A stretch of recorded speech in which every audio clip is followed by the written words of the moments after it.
Hey guys, and welcome to the very last awards show audit. Hey guys, Yeah, my guy Rules here for the very last live stream on this channel ever. Yep. And now sound correct. It's too bad we never got like a waiting music theme or anything, but oh well. Nope, we're Too bad late streamers. for that. Yeah, too late for that now. Yep. We could have been VTubers. We could have had animated avatars that that are real creepy. But we didn't do that. I designed mine to appeal to a certain audience to get more viewership. That'd be pretty easy. You think anyone uses like a Bob's Burgers model for their VTuber? I hope not. Then their model wouldn't even move. They just stare directly at the camera the entire stream, like just straight on. Oh man. All right. Well, everyone, welcome. This is it. Yeah. It's exciting. Mm-hmm. Yeah. We've been doing this for like a year, and it's finally here. This is the last ever stream. It's kind of crazy. Yeah. Yeah. So today we are talking about the best of the best. This is like, what was it, like 50-ish, however many entries, like half of the entries that we deem to be in the better half. Mm-hmm. Last week we did what we deemed to be like the worst half. This is going to be the better half. So expect to see a lot of things that we think are genuinely award-worthy, a lot of things we think are good but not quite award-worthy, and some things that just really, really deserve to be considered some of the best in animation. Yep. 100%. Mm-hmm. So, exciting stuff. Yeah. We've got, I believe, 86 entries. Oh, it's 86. Holy cow. So. Okay. Yeah. That's fair. I'm pulling up the folder with all of them now so I can see the titles. But I believe it's 86. I'll be able to confirm that in like 2 seconds. Mm-hmm. Also, I'm not kidding, guys. This is the last time I'm streaming ever. I'm done after this. 81. I hope I didn't mislead anyone. 81. Yeah, 81. Wow. Because we put a couple more in the better half than we did the worst half. So that's right. That's right. Mm-hmm. Okay. Yeah. See, we're not negative all the time. Yeah. Just last week. All right. So, and then we also still have Freemium Isn't Free, which is from last week that we didn't rank. We threw up on the board and then we took it down, and we'll have to decide. Yep. We'll get there. Yeah. Maybe we'll have everyone vote on that one. Yeah, we could. Okay. So yeah, so now Shadow. Yeah. Is there a way to reverse the tier list to put the award-worthy stuff towards the bottom just so we can see it while we're ranking? And I can do that right now. Okay. Will I be answering questions? I mean, you can ask. Yeah, you can ask. We'll be answering a couple as we go along. Let's see. I'm clicking.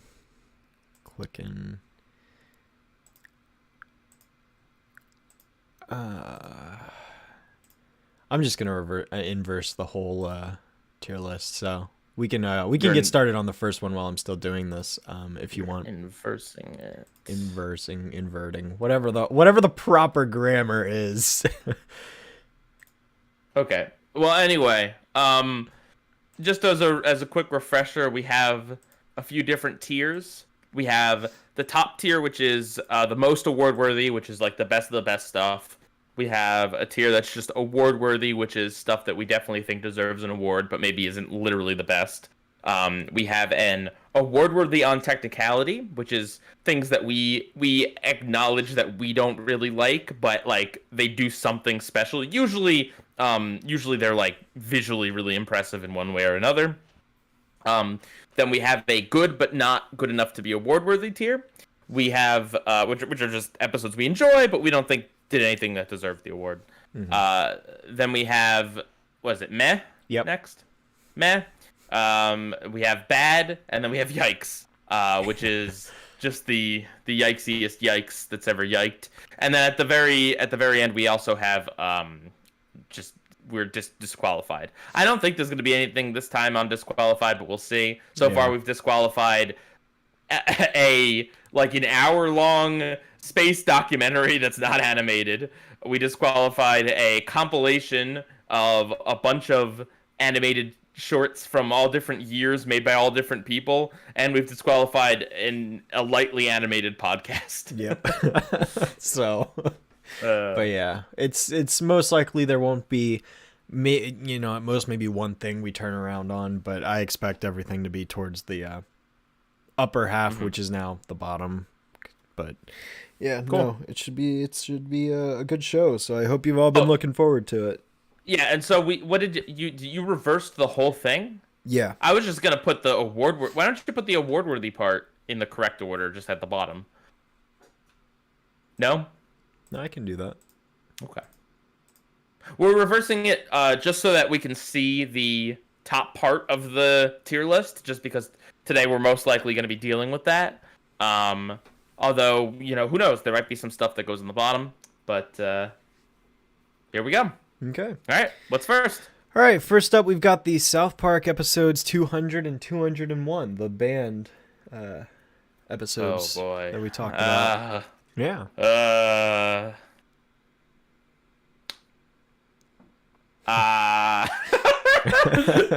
There's not many episodes on here that got a terrorist threat directed at the people who made it, but this is certainly one. Mm-hmm. So, yeah.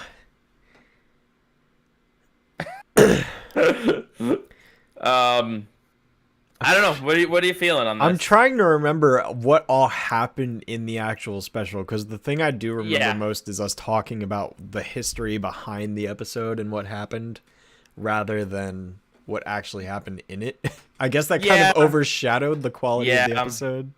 That's a big part of the problem with talking about it, is that, like, the real life circumstances around it are much more interesting than the actual thing. Mm-hmm. I do like Cartman's B plot, although that doesn't make any sense to you because you've not seen the episode that's a sequel to. Mm-hmm. But it's a parody of the Killing, or no, not the Killing Joke. Some Batman story. Maybe it is the Killing Joke. I don't know. But anyway, like a minute and a half of the episode is bleeped because of censorship, and it just, whatever their original plan with the second half of the episode clearly got changed because of the threats. It just kind of puts it in this weird space. I can't give it an award just because it's like, I don't, like, it's ambitious, but it doesn't end up doing anything. It's not the fault of the people behind it, but it's just kind of a mishmash. I'm kind of tempted to just put it in meh, just because at the end of the day, I don't think it's bad, but I don't think it ended up being anything that's good. And the fact that the people behind the show have never really gone back and done anything with it shows that everyone would rather this just be put behind them. Mm-hmm. Yeah. I think that's a fair placement, because, like I said, I don't really remember it. Yeah, well, like Phoenix was saying, the main plot is all of the celebrities that got made fun of on South Park team up to try to steal the ability to not be made fun of.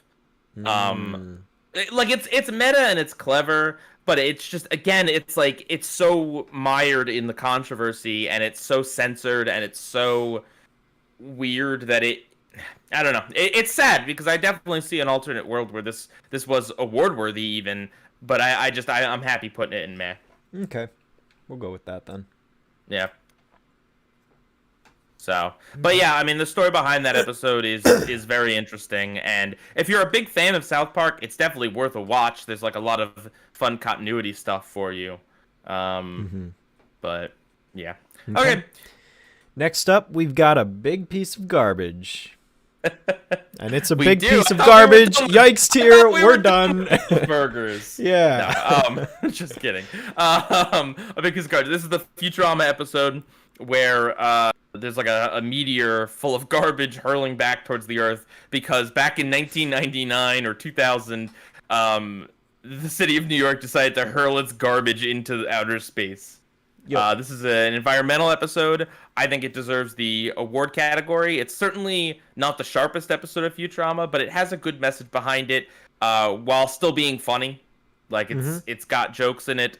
It's got a good message. It's nothing revolutionary. I remember we had a debate as to whether or not it was award worthy, just because the message is a little simplistic by today's standards, but no, I think they did a good job. I think it's kind of a PSA episode without feeling like a PSA episode. Mm-hmm. Yeah, no, I'm still of that mindset where I think I think context is important, because like at the time I would definitely say, given when it was released and when it was nominated, I think it would deserve award worthy. I think it hasn't aged as well as other Futurama episodes that we watched for this. So, you know, my opinion of it's like changed, but like given the time period that it came out, I would say it does deserve the award on that front. So I'm fine with putting it in award worthy, because I do think that it, you know, it is a good message, and it's, you know, it's pretty comedic. I thought it was a funny episode, so yeah. That episode has Wormstrom in it, right? I believe the so. professor's rival, Wormstrom. I think it might be the episode that introduced him. I'm not sure though. Okay. Cool. Okay, next up, we've got a Claymation Easter, Will Vinton. I think it's pretty obvious where this one's going. Most award-worthy, 100%. The animation in this special was absolutely amazing. Some of the best claymation I've ever seen in my entire life. I think it's, you know, full of a creativity. It's got a great story. The character is a very interesting character, because it's not your, you know, happy-go-lucky protagonist. He's more of an antagonist that you get to follow around, trying to, you know, basically be the Easter Bunny to get rich, you know. It's got some... how serendipitous that this comes out right after Easter. Yep, right. But yeah, it's got some amazing set pieces. You know, it's very interesting moments, like with the shark that's just in this tiny little bin of water or whatever, you know, and then the big grand event in the stadium at the end. You know, there's a lot of great moments, and you know, for a 22-minute special, I think the pacing is perfect. It hits every note as well as it could, and it's definitely one of the best things we have just watched at all in the entire 30 years we covered. Yeah. We've been doing this for 30 years. Yeah, 30 years. 30 years, Rick and Morty. 9 more seasons. All right. Yeah. No, I agree. Yeah. Okay. All right. What next? A Rugrats Passover. Did I say Rugrats? A Rugrats Passover. Excuse me. A rug wrap. A rug wrap. A rug wrap. Oh no. The Rugrats mice. Wrap. Oh, they probably. It's a rug wrap. It's a rug rat wrap. Oh my gosh. Okay. Yeah. I mean, I definitely think this is at least in the deserves an award, if not the highest honor. The fact that they made this was the story of Passover, right? Mm-hmm. It was the fact that they made the story of Passover kid friendly, but still getting across the broad strokes of the story. It's got like a fun framing device where everyone keeps getting trapped in the attic. It's got like a lot of really good Rugrats-isms in it, and it's and it's also got really good animation. I think it is a very accessible way to kind of get the general idea of what the story of Passover is. Don't pass over this one. Yeah, don't. But no, it's got great comedy. You know, there's that running gag of, I forget the character's name, but Stu's trying to do the ceremony instead of whatever the other guy's name is. Yeah, and he keeps getting mad at him. He keeps getting mad at him because he's just not caring. Like, that's great.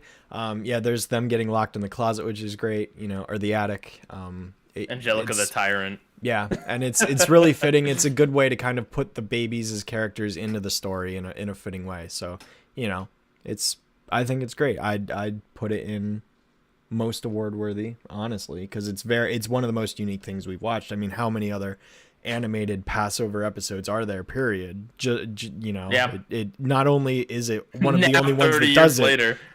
It does it so well. You know, it succeeds at being unique, and you know, I think that it's definitely award worthy, 100%. All right. So But where are we putting it? Are we putting it in the top tier? I would put it in the top tier. Yeah, I agree with that. Yeah. Okay. Next we've got As Told by Ginger, and She Was Gone. Okay, this is the episode where Ginger has an angsty poem. Ginger's teacher wants her to write a poem, and then Ginger writes a poem, and her teacher's like, "Oh no, I didn't mean have genuine emotions. Calm down there." No, but everyone thinks that Ginger is depressed, and possibly worse than that. And it's a really good episode that tackles with that subject material. Not something I would ever expect from early 2000s Nickelodeon. I mean, I think this is just a most award worthy. We went into it in pretty big detail, but the fact that it tackles the subject material of, it tackles depression, it tackles being falsely labeled as depressed, like it tackles that your art doesn't necessarily reflect who you are. You can be empathetic to other people and write for a perspective that isn't your own, and that doesn't mean that like, I feel like the episode does a lot of really interesting things. It showcases off, like, kids are really cruel. They find out something about you, and then they just use that to mock you. Yeah. Just absolutely top tier, I would say. I think that just looking at everything on here, this and one other episode that we'll get to later, I think were the biggest surprises for me, because I went into this episode expecting to not care or not be invested or not like it at all, because this was a show that never appealed to me.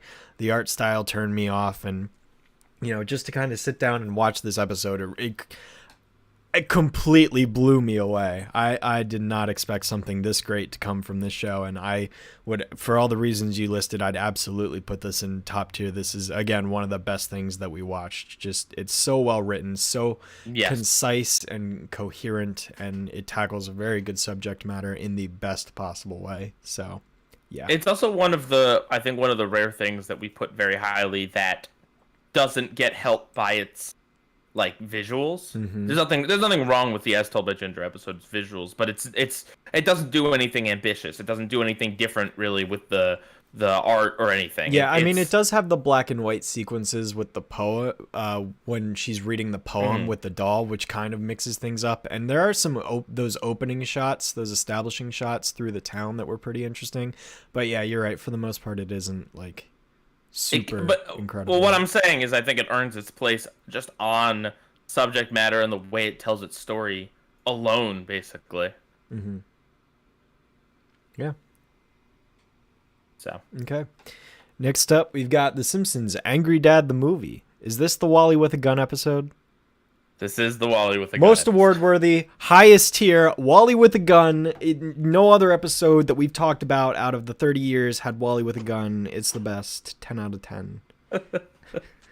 That's the only thing I remember from this episode. And apparently Angry Dad's a reference to a previous episode, right? And then this is bringing it back. Yes, Bart made a a web comic of Angry Dad based on his father. And then this is years and years after it, where after web comics were a thing, web animations were really big. They did the sequel, and the sequel's not really about Angry Dad. It's just about it's an episode about award shows.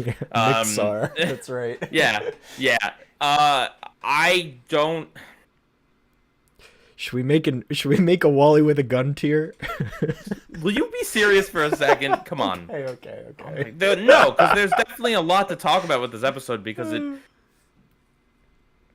Yeah, because it's got the David and Goliath sequence, right, with that stop motion animation. It's got the weird French animation.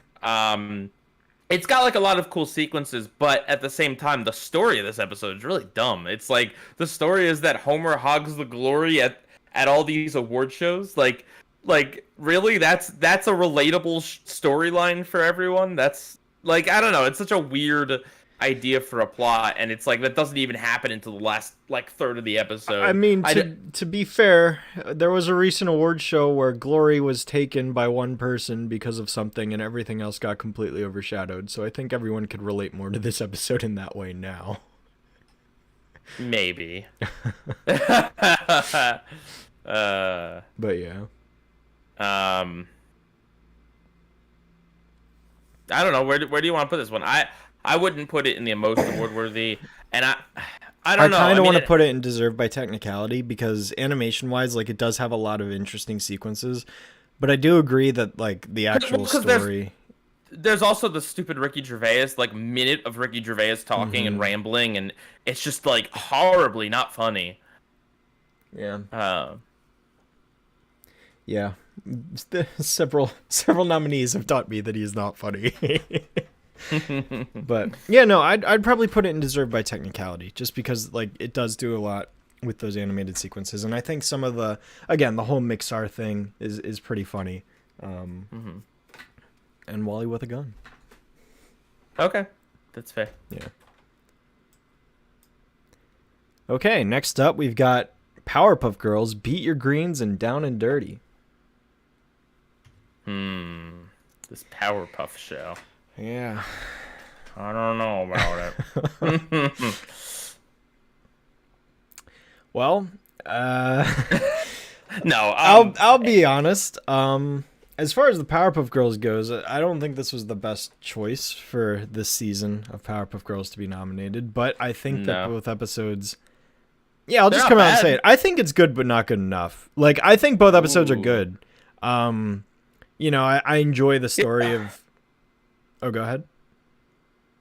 I just said yeah. Oh, okay. Sorry. Discord like cut out for you. It sounded like you were going to say something.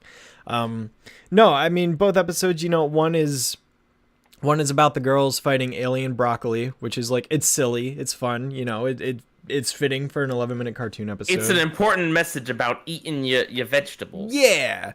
And you know, I think that some of the ways that like when they gather up all the kids and they're like we got to eat these vegetables to save our parents, and then like they get the I forget what they're called, but the motorcycle goats. Yeah, like that's like great. The football player. Yeah, and then they get like the giant bins of cheese, and they just like devour these poor alien broccoloids. You know, it's like funny and it's kind of gruesome.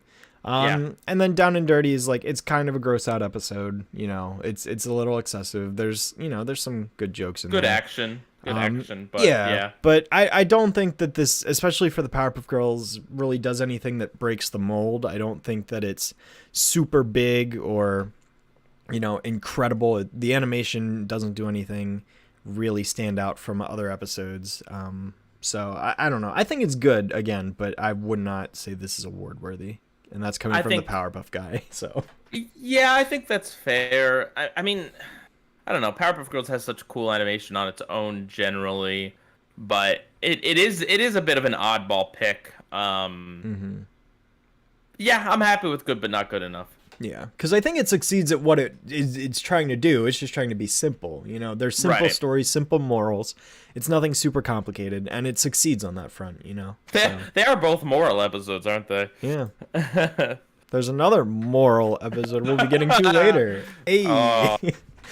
Okay. Next up, we've got that Before and After, which I think was MTV. It was an MTV series, if I'm not mistaken. Oh gosh, that episode with the naked picture. Uh-huh. Oh my gosh. It was weird. Yeah. It's very forgettable. Not in terms of like yeah, you remember a couple things that happened. There's that guy in the apartment that's like obsessed with his Sesame Street pillow or whatever. His Cookie Monster pillow, and then there's like the photo, and that's like all I really remember. I think the animation is interesting. Yeah, well, there was a lot of kind of like stream of consciousness sequences where like characters would kind of just be talking, and the animation would like float away into their dreams and like have all these weird transitions and like I don't know, it had a really interesting style. This was one that like we didn't gel with, but we agreed that it was interesting. Yeah. I don't think it's good enough to be put in the deserved on a technicality. I feel like maybe a different episode could have gotten there, but the A-plot where basically the one girl thinks the other girl's copying her, and so to prove that she's not copying her, she does something really stupid, and she like takes a naked picture of herself and then like shows the Polaroid to her at school, and then like of course it gets misplaced, and I don't know, it just evolves into dumb plot. Yeah. Yeah, I agree. I mean, I think it is. Listen. That is probably something that is still relatable to teenagers. Teenagers be doing stuff like that, and you know, intimate pictures get misplaced all the time, and they get sent around, and all that other awful stuff that happens. There is certainly something that I'm sure still speaks to today's youth, even though the technology has changed in a big way. But the way the episode kind of treats it, it doesn't really treat it as, I don't know, that there's that big a deal. And yeah, the B plot with the Cookie Monster pillow, it's just like, I don't know. Yeah, no, no. I agree. I think if they had nominated a different episode with different content within it, it probably would have been a better pick. Yeah, but yeah, I would throw it in meh.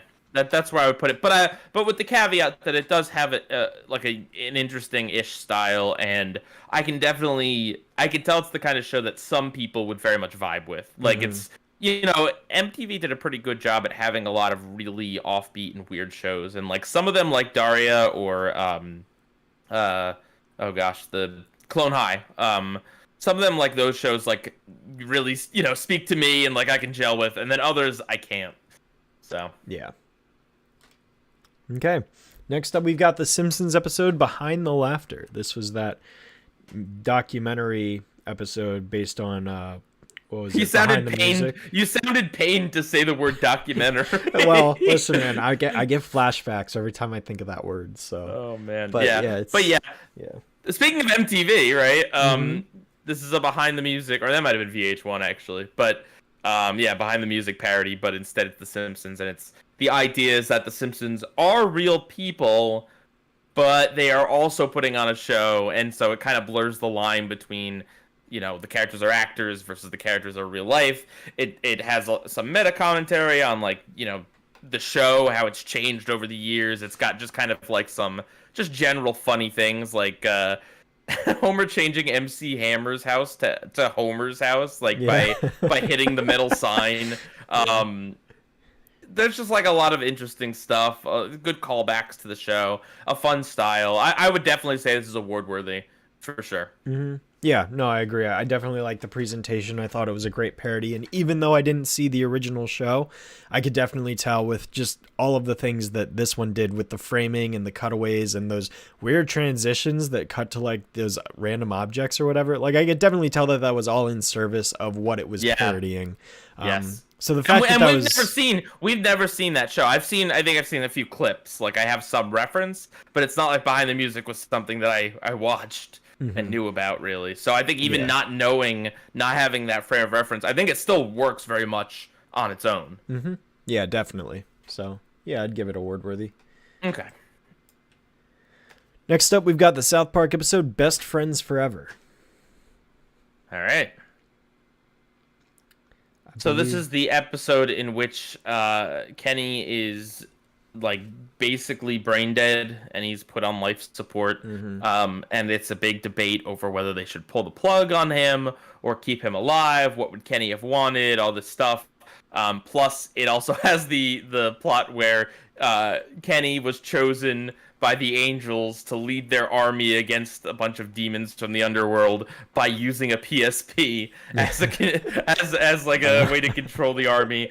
I think this episode works in so many ways. I think that the ending where we find out what Kenny would have really wanted is like the biggest laugh. I think it's just one of the funniest things. It's very funny and it's very poignant. And it does that South Park thing where it's like, here's one side, here's the other, and then at the end of the day, both sides are stupid. Yep. But I think this kind of avoids that because I don't think it's saying that both arguments are stupid, but I think it's saying that I think it's true that in the case of things like this, where they get highly politicized and highly publicized, that there's a media circus. It's like at the end of the day, that's more offensive than if they had made a choice that, maybe some people didn't agree with, right? Is that parading him around as if he's, a circus sideshow, as opposed to treating the decision to keep him alive or pull the plug as a, just a serious issue that should be dealt with by the people that know him. Turning it into this big circus is, So. Yeah. Yeah, I think it handles it very well. It's not. It's it's perfect. It felt very South Park in the episode, and yeah, the whole plot with the PSP was super memorable, and I loved watching them fight all the demons, and yeah, Yes. no, I think it was a Oh, great and episode. Cartman pretending to care about Kenny Oh because he wants yeah, the because he PSP. wants the PSP. Yeah. Yeah, yeah. It's got like a lot of things going on in the episode, and it kind of ties it all together really well. Plus, it's like anytime that the show kind of creates a storyline out of the, one of the most well-known elements of the show, which is like Kenny dies. I think it's like a clever use of that. So yeah, I Mhm. would put this. I kind of would put this in the most award-worthy category. Maybe that's my bias, but I feel like it ends up being a very fun and funny episode that kind of that heavily dunks on turning these things into politicized uh, media circuses. I think that I don't know, it does everything it does well. I also wouldn't be disappointed to put it just in award worthy. Yeah, I'm going back and forth between the two. I mean, I definitely think it deserves an award regardless. Yes. Um, yeah, I think it does everything well. Um, Extremely well, and it's one of the best South Park episodes we watched for sure. Hmm. Um, I'm fine with putting it in most award worthy though, since you're Okay. really Maybe strong for maybe that we'll one. end up bumping it down. We'll see. Hmm. Things can definitely change, but yeah. Okay. Next up, we've got another South Park episode: Big Gay Al's Big Gay Boat Ride. Yeah. Okay. Yep. Man, so this is something. This was Hmm. from season 1 of South Park. So it's very crude. It is like the fourth Oh episode yeah. or something like that. It's very crude, but it has a relatively positive, message about gay people. In a time when that was very rare. Hmm. I mean, the show itself would go on to use the word gay as an insult and all that stuff. South Park has an interesting history with LGBTQ issues, but I don't know. I mean, this one's a mixed bag. I didn't enjoy the episode just because I felt like it was just kind of rough. Like the story was rough. The whole football game thing, and Yeah. there was just like it was. You could tell it was like I don't know. There was like a better version of this episode somewhere out there, but the script needed more revisions to kind of get to the point. The idea of Stan going on this journey just because his dog is gay, like there's something to that I think is interesting. Hmm. So I think the overall message is good behind it, but it also does have some gay stereotyping, and it's not. I don't know. I'd be kind of curious to see how the LGBTQ community looks at something like this. Yeah. Um, Yeah, it's definitely it's definitely aged at least better than some other gay yeah, episodes that we've talked about, like a certain certainly. Simpsons episode. But yeah, I don't know. I don't know if I'd give this an award necessarily. Like Right. I remember thinking it was all right, and I don't fault the animation because again, it was season one, but it is very Yeah. very rough South Park. And this, I mean, like the animation and the story, like Yeah.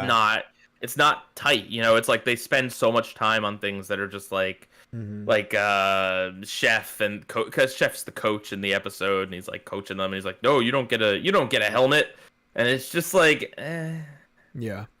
there's like a joke where the Jimbo kills like the enemies or the opposing team's mascot or something. Like I don't know. It's Hmm. Yeah, yeah. I appreciate I appreciate that it's more respectful than a lot of other episodes of shows that Mhm. tackle a character like this. I definitely appreciate it. Um, but as an episode overall, I don't know. I'm kind of leaning towards meh if I'm being I honest. would agree with that. I would agree with that. Yeah, it's a little bit tricky. I do think that it has a good message at heart, but it doesn't. By today's standards, it is a little rough around the edges. Hmm. Thank you for the comment, Stupid Skull Studios, who says, "Thank you guys for this podcast. I've loved listening to this over the last year, even if I don't like your take on Bob's Burgers and Family Guy. Also, BoJack is the best show ever. Shame it never won. I completely agree with that. Well, I completely agree with the last part of that. Yeah. No, but thank you for listening. You know, we really appreciate that some people really wanted to listen to us talk about these episodes. It means a lot. Mm-hmm. It really does. So, okay. Next up, we've got a Samurai Jack episode. Birth of Evil is the episode. This is the episode that explains essentially the origins of Aku and how he came upon Earth, and the story of how Jack's father eventually sealed him away temporarily. Minor spoiler alert, I guess. But there he is. There he is. Gendy. I'm here to talk about my funny cartoon. This show was so funny. Samurai Jack. I found every episode was chock full of comedy. How would you rate this episode, Gendy? Would you say it's the most award worthy, good? What would you give this one? Gendy would like to point out that this episode is actually a very brilliant commentary on the state of the auto industry. Okay. Because General Motors is evil, and they were birthed in this episode. Have you ever noticed that Aku never drives a car? I did not notice that. I did not notice that, Gendy, but you make an excellent point. Woohoo! Okay, well, I think Gendy just summed it up for us. I think it's going to most award-worthy. It's a clever commentary on the auto industry. There you go. Okay. Oh, gosh. How do you feel about Gendy saying that Samurai Jack was a brilliant comedy? I think that there are funny episodes of Samurai Jack, but it's not a comedy overall. But it does have its moments. You're gonna go against Gendy? He made the show. I mean, yeah, he did. But sometimes artists and those who consume their art can see things differently. It's. Gendy would like to dedicate this episode to Shadow's mom because Shadow's mom gave birth to evil. Wow, that's harsh, Gendy. Jeez, Gendy. Jeez, that was cruel. That's yeah. Are you sure Aku didn't give birth to you? Oh, you're gonna do Gendy like that on our last show? If he's gonna insult me like this, Gendy, I thought we were friends. I praised you. Gendy loves you, Shadow Street. Gendy. Okay, I forgive you, Gendy. I forgive you. Oh, yes. Yeah. Gendy would just like a Shadow to apologize for slamming his favorite show, the Powerpuff Girls. 2016. Shadow? Yeah. Nope, can't do it. Can't do it. Nope, I'm sorry, Gendy. I can't. Gendy gave them the idea to put Donnie the Unicorn in. Donnie is based off of Gendy. I take back everything I said 2 weeks ago about Gendy being on tour and being the greatest in the. I take it all back. Gendy wants you to rank his episodes so Gendy can go away now. Okay. All right. Well, it's a pretty. This was like the not the 3-parter. The 3-parter was the origin. Mm-hmm. This is the origin, but it's not the first episode. This is a 2-parter. Correct. Right? Mm-hmm. Yeah. I thought this was very good. Especially the beginning, like where there's like no dialogue and it kind of tells you the whole story of. Right? Am I thinking of the right episode? Yes. Yeah. Okay. It explains Aku's origin coming from outer space, and then like the deities forming the sword, and then it becomes like this weird forest thing. Yeah. Like, mm-hmm. Yeah. I don't know. It's very artistic cool. Episode. Yeah. Yeah. I would. Well, I don't know. This is a show that you love. I will let you put the ranking on this. I will not be sad wherever this goes. Okay. I think as far as Samurai Jack goes, it's a very important episode because, again, it explains the origin of, like, the main antagonist of the series, and it gives a good backstory as to what Jack's heritage is like and their culture. I think that the animation is stellar as always. It's Samurai Jack. Of course, it's great. There's a lot of great moments. The one moment that always sticks out to me is the stampede where it's the army on the horses running through the forest and all of Aku's pillars coming up and like essentially taking them out one at a time. Just the way that that's kind of paced, and with each shot kind of, you can hear it in the audio, especially the number of horses just diminish over time, even if you can't see all of them on screen, which is a really nice attention to detail. It's got some interesting short stories with Aku's like evil spreading to different areas. Like there's that village that he basically destroys. I think that, out of all the episodes that could be nominated, this was definitely one of the most one of the best ones they could have picked. It wouldn't have been my personal best pick from that time frame. I'd have to look back again, but which one I would have picked over it. But I still think it's a good representation of what the show was capable of when it was coming out, when it was being made. Again, it's Samurai Jack. I think that it's one of the most unique cartoons that's ever existed still to this day. I would personally give it most award worthy just because like it's such an important episode to the show, and it's very unique, unlike anything else that was nominated that year. And it did actually win the award that year, which was one of the few years that I actually agreed with. Oh, well, we can't agree with the Emmys. Well, okay, fair enough. Into X tier it goes. Fair enough. No, I would give it most award worthy just because it is one of the best things. All right, I'm very happy with that. Yeah. Woohoo! Gendy's happy with that too. You're welcome, Gendy. I forgive you for insulting me earlier. Okay, next up, another South Park episode. This is one of my favorites, Black Friday, but just part 1. Yes. This is the episode where it's a big parody of Game of Thrones, but it's also Black Friday, and there's new consoles coming out, guys. Yep. But are you a PlayStation loser like Shadow, or an Xbox Chad like Pie Guy? Ew. Well, all right. This means war. Gendy likes the Nintendo Switch. Okay, Gendy, you can go off and play in the corner then. You're not a part of this conversation. I don't think that was out at the time, Gendy. That's okay. Oh man. Go live in your happy fantasy world.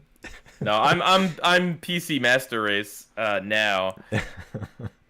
So no, yeah, but I don't even really like. I know that I felt like the 3-parter as a whole kind of dragged at the very end, or towards the very end. But as just a 1-episode thing, just kind of treating this as its own episode, even though it is definitely continued in the other ones, I thought this was pretty fantastic. It's just like a really good weaving together of like a bunch of ideas. There's the console wars, there's Black Friday, there's Game of Thrones, there's the fact that this is like kind of a setup to the Stick of Truth, the video game. Mm-hmm. Like there's all these ideas swirling around, and there's all these fun things that they do with it.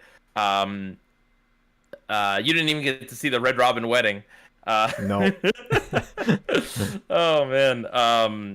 And Randy's working as a security guard just because he wants to just get like the discount early, but then he gets into it because the guy gets hurt. Like, yep. So, yeah, no, I mean, I'm not even a Game of Thrones fan. I've never seen it, and I still really liked it.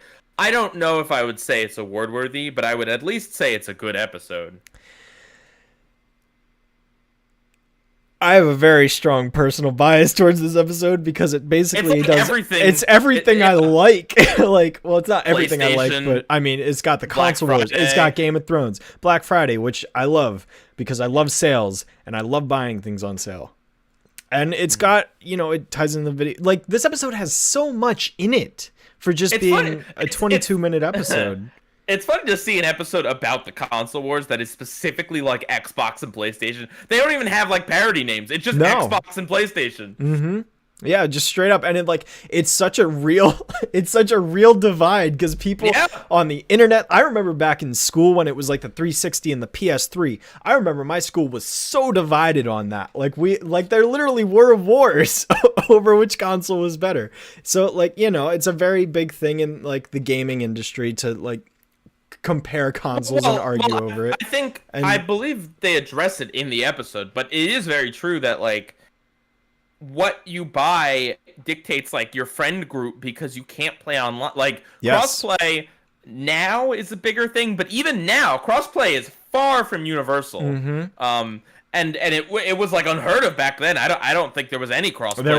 There was like no crossplay at all. There was like I think a little bit between maybe Xbox and PC, and like that's it. Yeah, because like PlayStation has their own online service, and then Xbox had their own online service, and it's like they aren't gonna. Like nowadays it's not even that like you can play it with most games, it's game specific. Like there are certain games that you can do it for, but it's not every game. So there's still a long ways to go. But you're absolutely right, because half my friends were Xbox players, and so I never played things like Halo with them. I'd always end up playing stuff on PlayStation. Like I'd play GTA 5 online with like 3 of my friends, but then like the other 4 just playing on Xbox. So you missed out on Sonic 06. No, I didn't. It was actually the PS3 version of Sonic 06 is worse than the Xbox version. So I have the worst version of that game. Oh my It's gosh. terrible, but I still like it more than Forces. Yeah. I was just saying that just to point out that, like, yes, there is a lot of, like, elitism and stupidity in the console wars, but there is also the very real, like, hey, if my friend doesn't, if I get an Xbox and you get a PlayStation, like, we probably won't be able to play together. Like, like there's that very real divide. And so, like, especially to kids, it's a big deal. And you're not getting both consoles as a kid. I mean, even as an adult who has both consoles, I ain't paying for 2 online services. I ain't even paying for 1 online service. Like Steam Master Race. Yep. Yeah. Anyway, that's the thing. Yeah, we're tangenting. We can get back to the episode. Personally, this is the pilot to Shadow and Pie's console wars. Yeah. Personally speaking, Shadow's an Xbox or a PlayStation guy. I am 100% a PlayStation guy. I would give it an award just because it parodies like everything so incredibly well. Like it is so specific to the content that it is, essentially mocking and, making fun of and hyperbolizing. I mean, the entire night staff of the mall is essentially the Night's Watch from Game of Thrones, and they're pretty accurate in that depiction of it. It doesn't feel like it was just a cheap, kind of like referential thing and that was it. Like you could definitely tell that when they were making it, they had watched the show. They knew all of the kind of in-jokes with Game of Thrones, and they made it very specifically for that, that sort of crowd. I think it does it exceptionally well. I wouldn't say it's most award worthy, but I do think it deserves an award just because it succeeds, so well at telling a new story with these other influences integrated in, I think, the best episode that South Park's done of this, except for maybe one other one. That's fair. So I'd give it award worthy, but not most. Let's throw it there. Yeah. Okay. Next up, we've got a King of the Hill episode. I don't know you. Bobby goes nuts. I don't know you. That's my purse. Yeah. Oh my gosh, this episode's hilarious. Yeah. I mean, Bobby takes a woman's self-defense course. Yeah. Well, there's just so much funny about it because it's like Hank refuses to help his son when his son is getting physically bullied, which is awful. And then he's like, why don't you take a self-defense class? And then so Bobby does, but he ends up taking the woman's course, and he it's like he did exactly what Hank wanted him to, but because his fighting is not manly enough, right? It's not fair. Like, yeah, which is like, I mean, like I kind of get it. Like that is definitely an underhanded tactic, but like, hey, this is what you get for telling your son to just like physically fight people. Yep. The fact that also Bobby gets like the littlest bit of power and then he just goes mad with it. It's and then the ending when his mom just stands up to him and is like, guess what, Bobby? That doesn't hurt me. And then she just like humiliates him. Oh, it's such a funny ending. Yeah.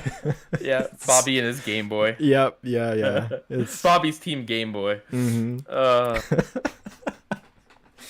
Oh man, yeah, it's hilarious. It's hilarious.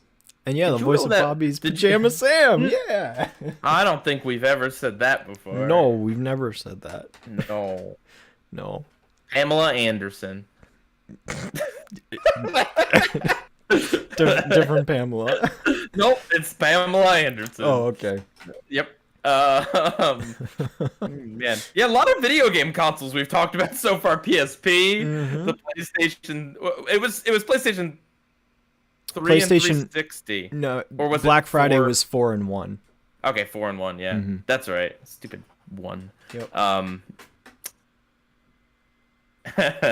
Game Boy. Yeah. So Bobby Goes Nuts. I don't know. I mean, I think it has like a decent commentary on like, you know, maybe don't parent your kids to like go like, I don't know. It's a controversial subject, self-defense. Like, I think I stand on the side of, look, definitely defend yourself, but defending yourself does not at all mean attacking someone else. And that's what I think so many people really don't get that. They want self-defense to be cool. Now I have justification to hurt you, and that's not what self-defense is. Yeah. Like, no.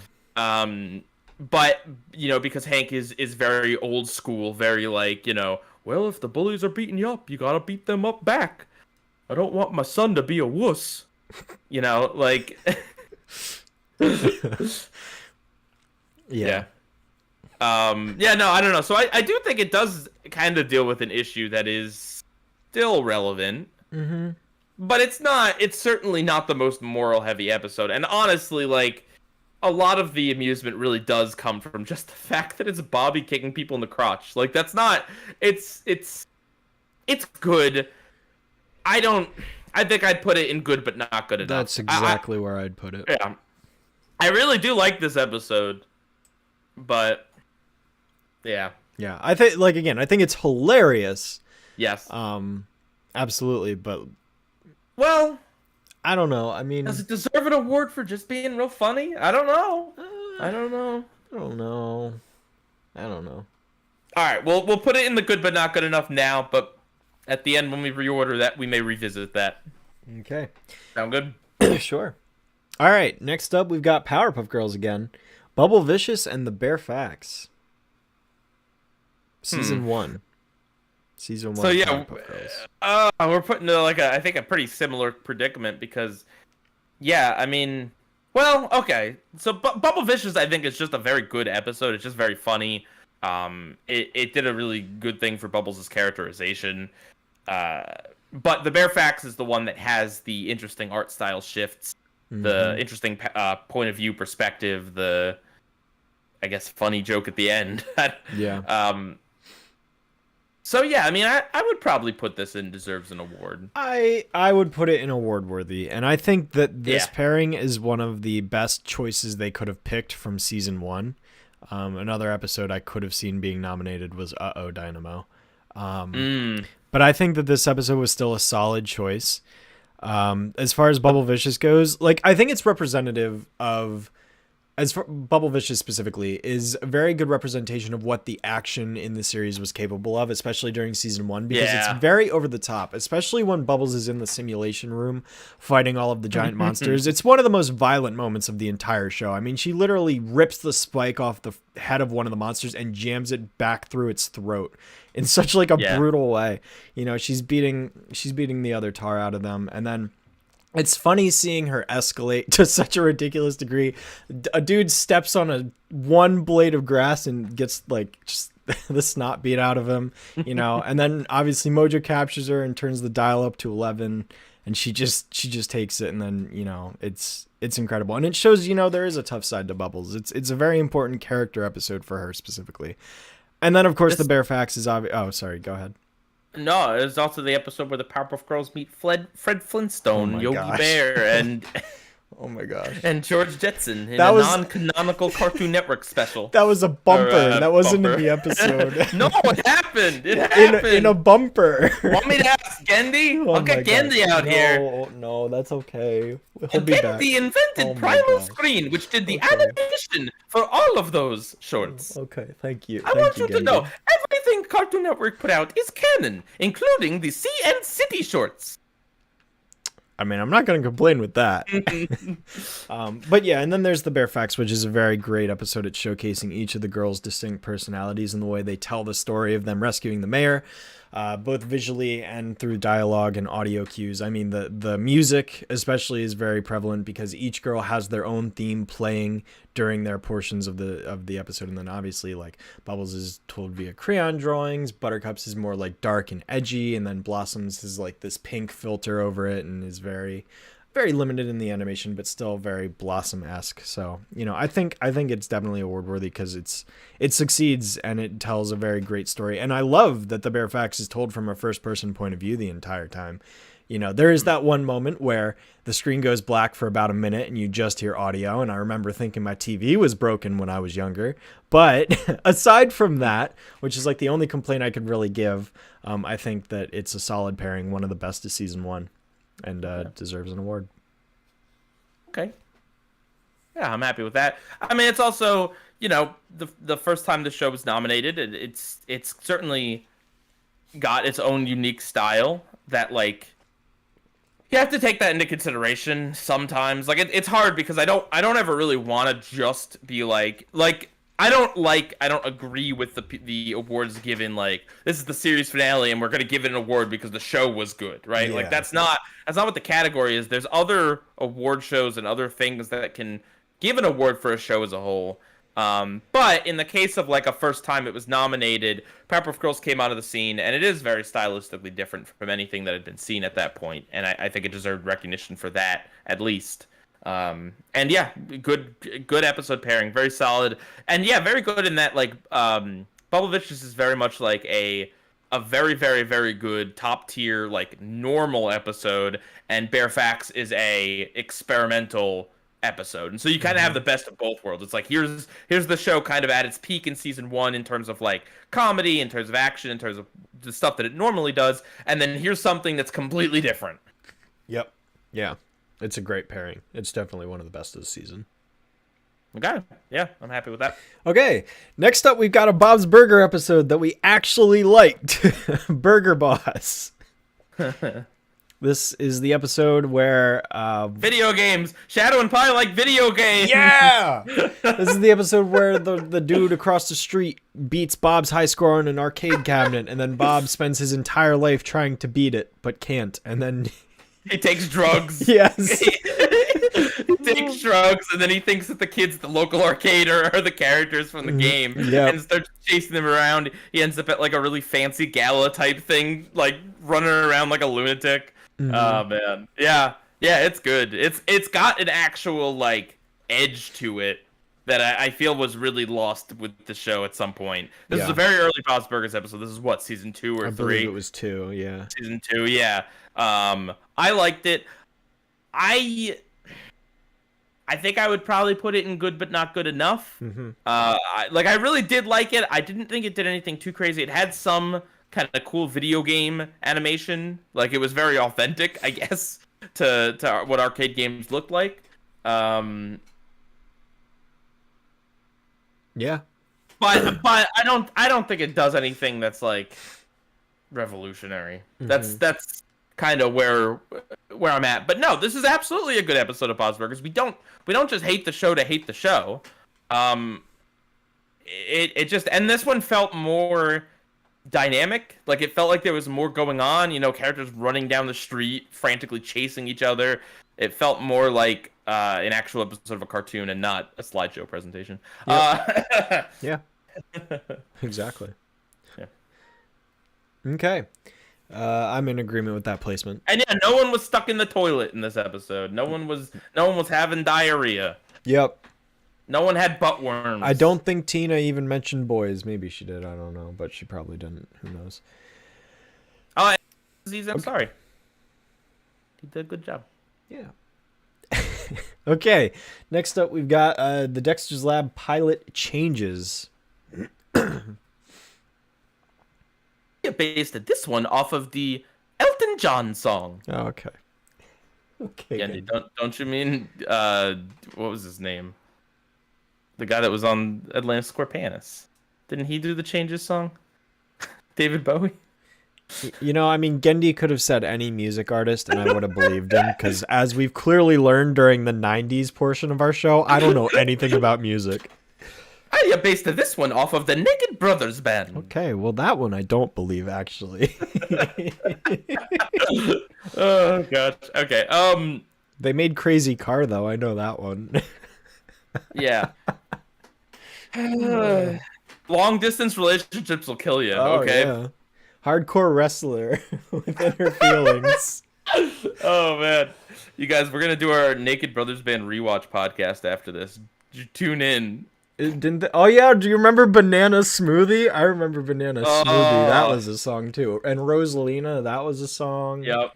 I had one of their this CDs. This kid was like 12, and they were writing storylines where like his heart was broken and he would never recover. Mm-hmm. I had their CD. Show. I don't remember why. I was into that show for like a week, but it was popular in my school for a couple days, and I got the CD and I listened to it. I don't remember all the songs, but those were the ones that I do remember. That's the thing, though. Like Naked Brothers, there were so many shows like that in the like late 2000s, early 2010s, or whatever. Like Hannah Montana and Big Time Rush and like all the shows, and most of them did pretty well. But Naked Brothers Band is not only just like a bad name for a band and just like a not great band in general, but the show didn't even take off. Like people nostalgically like things like Big Time Rush or Hannah Montana or like Allie and AJ. Whatever the Jonas Brothers were on, like people nostalgically look back at that stuff, but I don't know that anyone cares about Naked Brothers Which is surprising, because when you look at a lot of those shows, Nat and Alex Wolff have more of like a career for themselves than a lot of those other shows you just named in terms of film, because they're both actors now. Like they've been in films, not amazing films. I think it was Nat Wolff was in that terrible Death Note movie, but like one of the Wolff brothers was in Hereditary, which was a really great horror movie. You know, they've kind of rebounded since this, which is impressive. So one of them was in My Friend Dahmer. I give the Naked Brothers Band a meh, I think. Yeah, I'd give them a meh. As for the Dexter's Lab episode, I don't know how we got on that tangent. but anyways, Audit is a crazy car, my friend. Oh my goodness. Anyways, changes. Dexter's Lab. This was the pilot episode where Dexter and Dee Dee turn each other into different animals with Dexter's device. Yeah, this was our favorite of the early Dexter's Lab episodes we watched. It really doesn't have a lot to it. It is just an excuse to show off, a lot of really cool animal designs. I think Mr. Tarkovsky did a really great job. Mr. Tartarsovsky. Tartarsovsky. Put some respect on my name. Yeah, I don't know. I mean, I don't think this is a word where. No, I'd put it in good but not good enough, because I do remember like it was a cool concept and it was interesting for them to bring in all these different animal designs, especially for a pilot. Like, it was also very short too. Like it's hard to, Mm-hmm. So I'd put it in good but not good enough, because it's good but not good enough. That's fair. Yeah. What does the Naked Brothers Band have to do with Dexter's Laboratory? Man, if you don't know, I can't tell you. I'm sorry. I'm sorry you can't see the obvious line. Well, there is that episode where Dexter's in the shower dancing, and Dexter is the brother of Dee Dee. You guys don't remember the Naked Brothers Band episode where they shrink down and go inside the body? Oh my god, no! No, I hope there's not an episode where they did that. Who knows? There could have been. They made animated specials. Episode. Yes. Didn't we? Well, I think we watched it. I don't remember. Just me and Shadow in our own personal time. I think we did. I think we considered it for a recast episode or something. I definitely remember we watched the water park episode, but I don't remember if we watched the animated special in full or if we just like talked about it. I can't remember. We might have.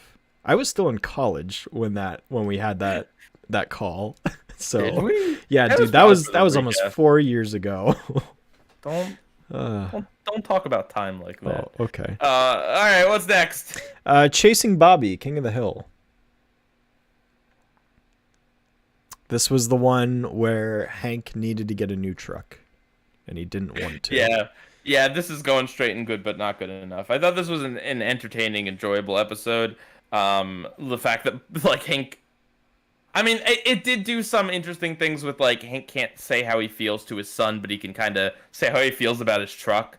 Like it's funny. I just don't think it really did enough to warrant award tier status. Mm-hmm. Like I mean, maybe there's parts I'm not remembering, but it is just like a solid episode. It's got a good story. It's funny, but I don't think it really speaks to anything in particular. I think other King of the Hill episodes have more going on. So Yeah, I'm in agreement there.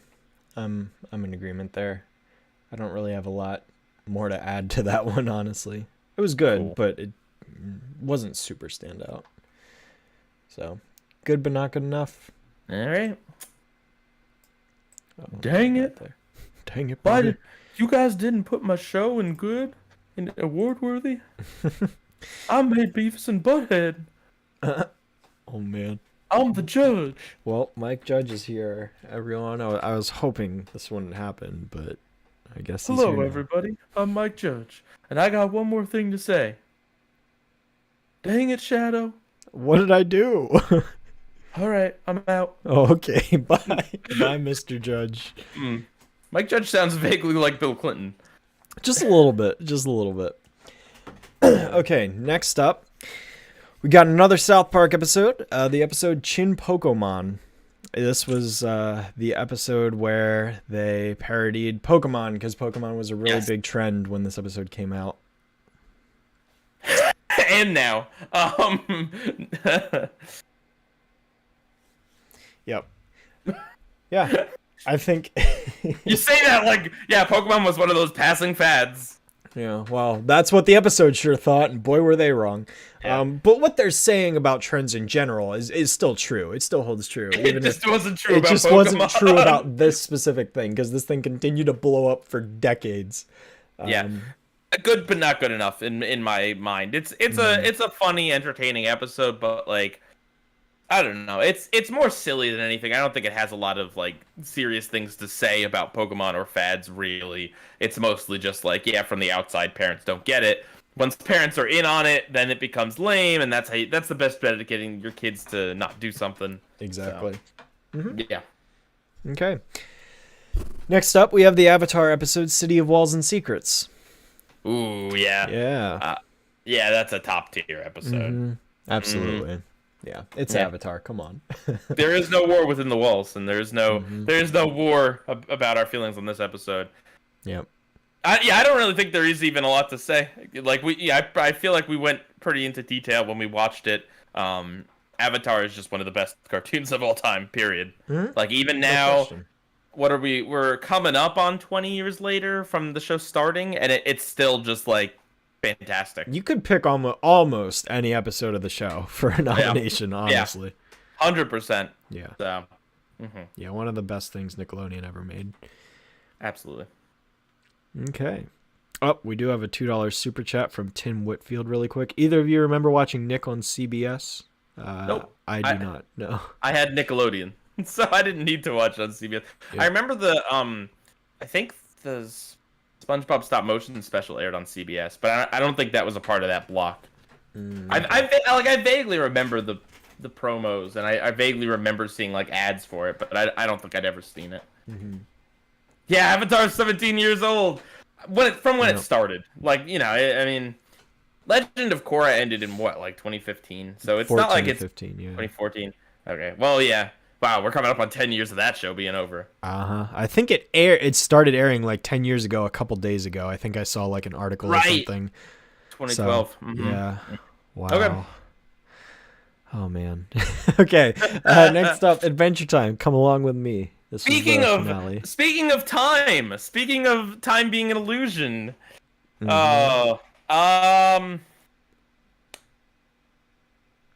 This is the finale. I think this does a lot of things right. I have like a decent amount of criticisms for it, but I think judging it on the best parts of it, like the song, especially the animation, the big gay kiss, the wrap up at the end, I think I would probably put it in award worthy. I do have my criticisms for it. I wish that they had had more time to really resolve that season's plot line and then set up the finale, as opposed to just like, well, we got to resolve the season, and then, oh yeah, we need some big bad for the series. How about this thing that we've referenced like twice? But no, it's got some really like emotionally moving parts. It's got some. It's very interesting and fun, and I think it deserves an award. I don't think it's the best episode of Adventure Time by a mile. But I think the things that it does do right are something. And I think the Rebecca Sugar's song really speaks to me in a way that I don't know that a lot of things do. Okay. Yeah, you definitely have a stronger attachment to this episode than I do, because I hardly watched it. Well, how do you know? What do you feel then? I don't know. I mean, I definitely, it definitely felt like there was some rushing going on. Like, it felt like there were definitely some things that they needed to squeeze in there. I remember liking it decently enough. It was pretty engaging, but yeah, no, it just felt like it was a little rushed there. But no, I agree. I think the song's pretty great. And I like the general setup of the episode, so yeah. Okay. All right, next up we've got Death Picks Cotton, King of the Hill. This is the one where... Wait, this is the one where Cotton dies. Correct. Okay. And Hank tries to what is it, say I love you, or say his goodbyes, or it's something like that. Like, he tries to reach a resolution with Cotton. But then Cotton dies, but then he comes back and he gets a second chance, and then I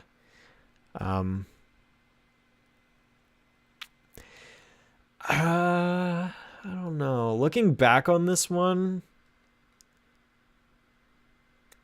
yeah, I mean, it was one of the first King of the Hill episodes we saw for the show, so it kind of stood out. I think it was funny how they did the fake out deaths. Yeah. I don't remember if they did 2 or 1, but they did at least 1 fake out death. I think Cotton's relationship with Hank is very important to the show, because at its core it's Hank's relationship with Bobby, and Hank's relationship with Bobby is informed by his relationship with his own father. I would probably put this again in good but not good enough. It definitely does touch on some important stuff with, like, masculinity, inability to discuss emotions, and even on his deathbed, he can't have like a genuine moment with his son. Like seriously. I think it touches on that, but I don't know that it hits it really hard. So that's kind of where I'd put it.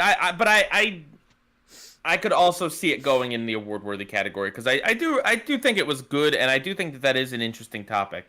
So.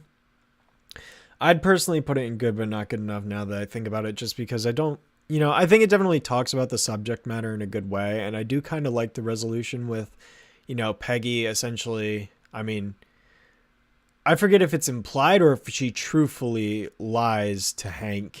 I think she lies to spare his feelings. Yeah, I think that is it too. That's definitely like the most memorable thing about the episode for me, was just kind of her giving Hank the peace that he needed, because his father, even at the end of his life, couldn't give it to him. No. But I don't know. I didn't find myself as engaged with this as other King of the Hill episodes. I think that what it talks about is good, but I wasn't blown away by it. Okay. Right. Next up, we've got Duckman and Cornfed in Haunted Society Plumbers, and if you ask me, I think this one belongs in most award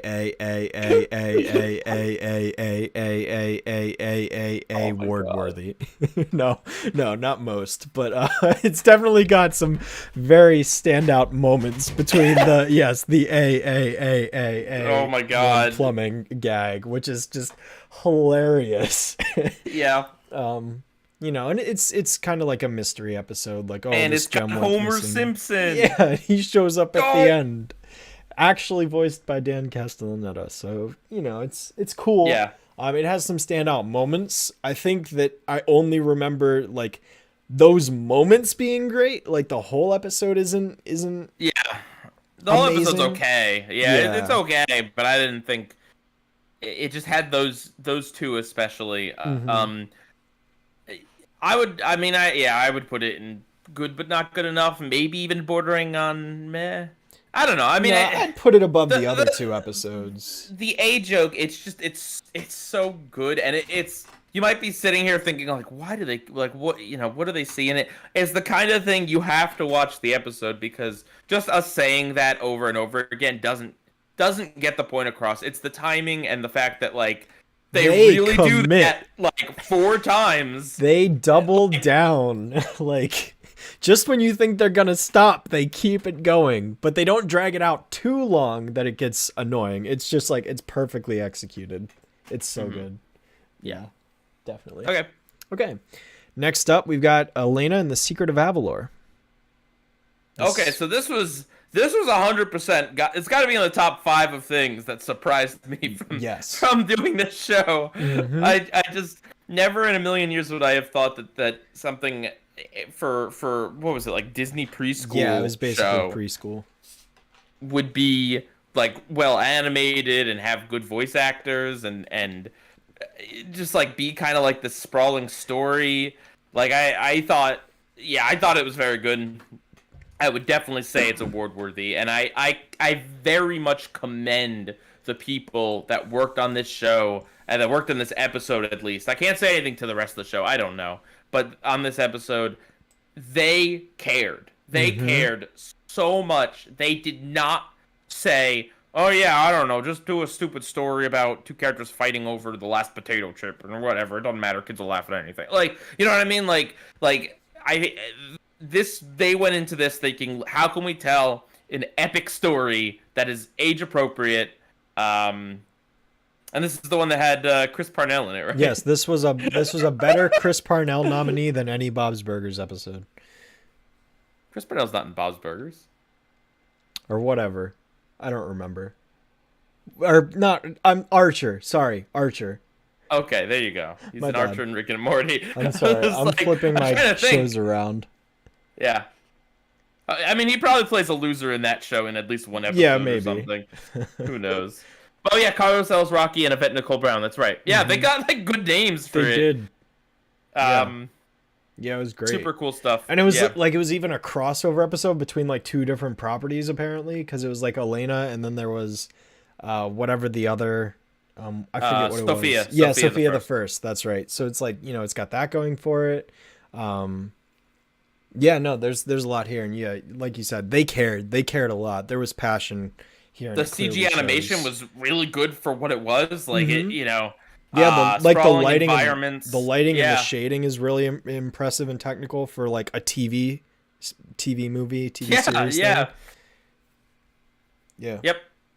So award worthy for sure. Okay.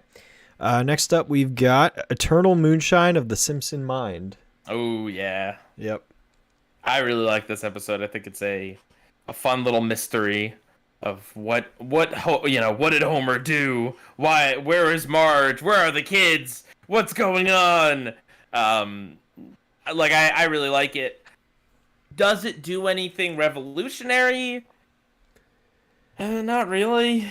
So yeah, I'm fine putting it in good but not good enough. By like teen Simpsons episodes, like episodes from the teen years standards, this episode is like golden. Right? I'm pretty sure this is like season 19 or 17 or something like that. It's somewhere in that area. It's like a really good Simpsons episode from that era. I wouldn't really give it the award just because I think it does good, but it doesn't do enough. You know what I mean? Like it's got a really cool use of the all the screenshots in the background while they're whizzing through time and space in Homer's brain. Like, I think it does some fun things. I just don't think it quite gets there. I'm not at all offended that this got nominated.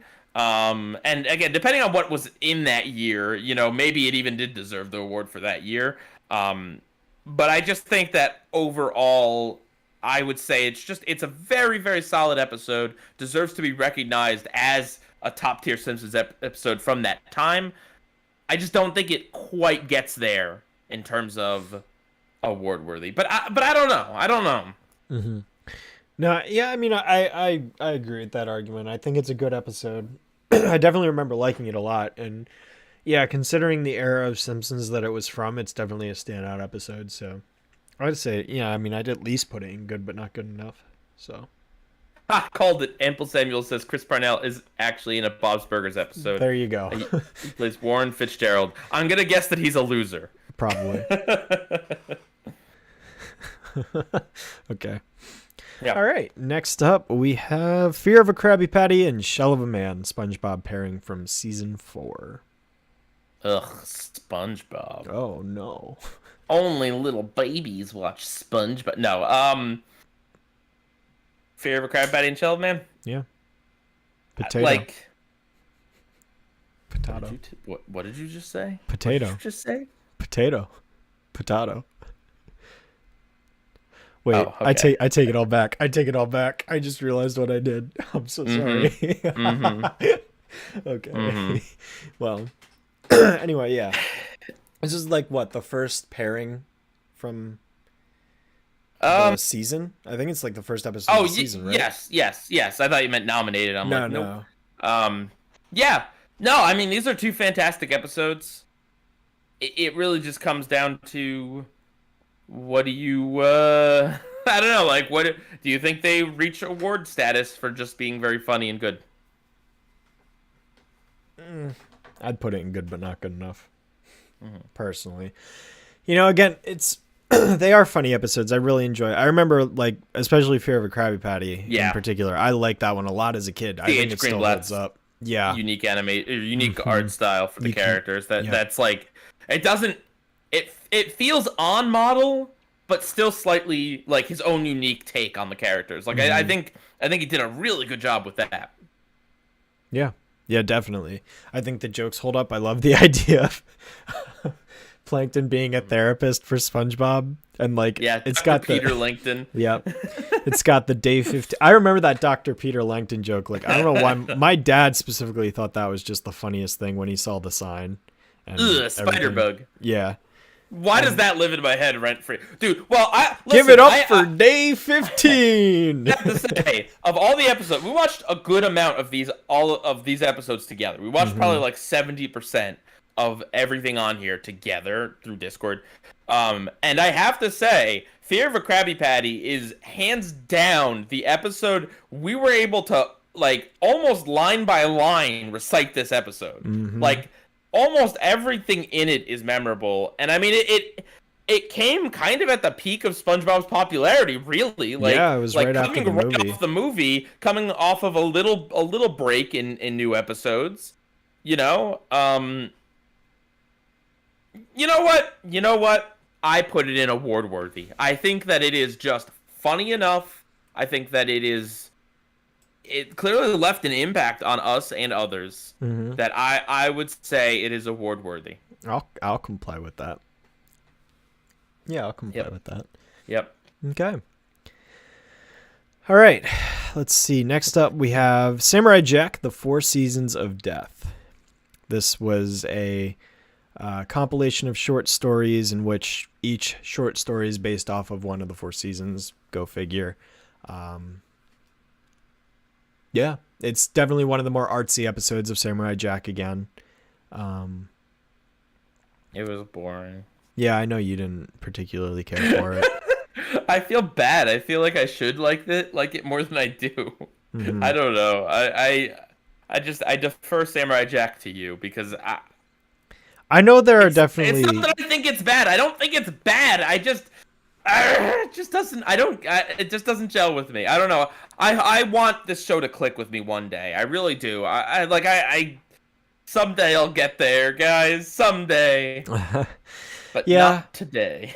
No, again, this is another one of those cases where it's like, it's not the episode I would have picked. And I know that, you know, this episode definitely has its fans. It's not one of my favorite episodes of the show. But I think, you know, it's definitely got an artsy vibe to it that it's kind of going for. And I think that makes it fitting for an award because it's definitely well thought out and meticulous with the way that it shows each story. You know, the designs of the different creatures are great. And there's a lot of emphasis on the different backgrounds, especially with each one being themed after a different season. So it's very diverse in the visual department, 100%. And I think that's probably why they pushed for this episode. And again, it's still a great show, very unique. I wouldn't say it's the most award worthy, but I would still give it award worthy because, again, in the visuals department, it excels animation wise. Yeah, on my end, I would put it in deserved by technicality, but I'm completely fine deferring to you. I'm happy with wherever you want to put it. Okay. I think Samurai Jack is an award-worthy show. Again, even if it's not strictly my thing. I do think, however, The Birth of Evil was better. Yes. Yeah, 100%. 100%. Yeah. Okay. If Samurai Jack had a very bad episode, what bad name rating would you give it? Meh.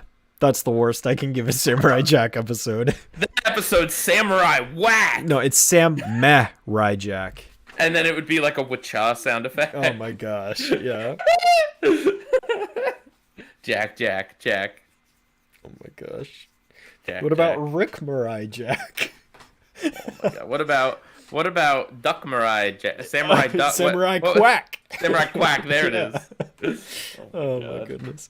Okay. Scammerai. Yeah, there you go. Scammerai episode.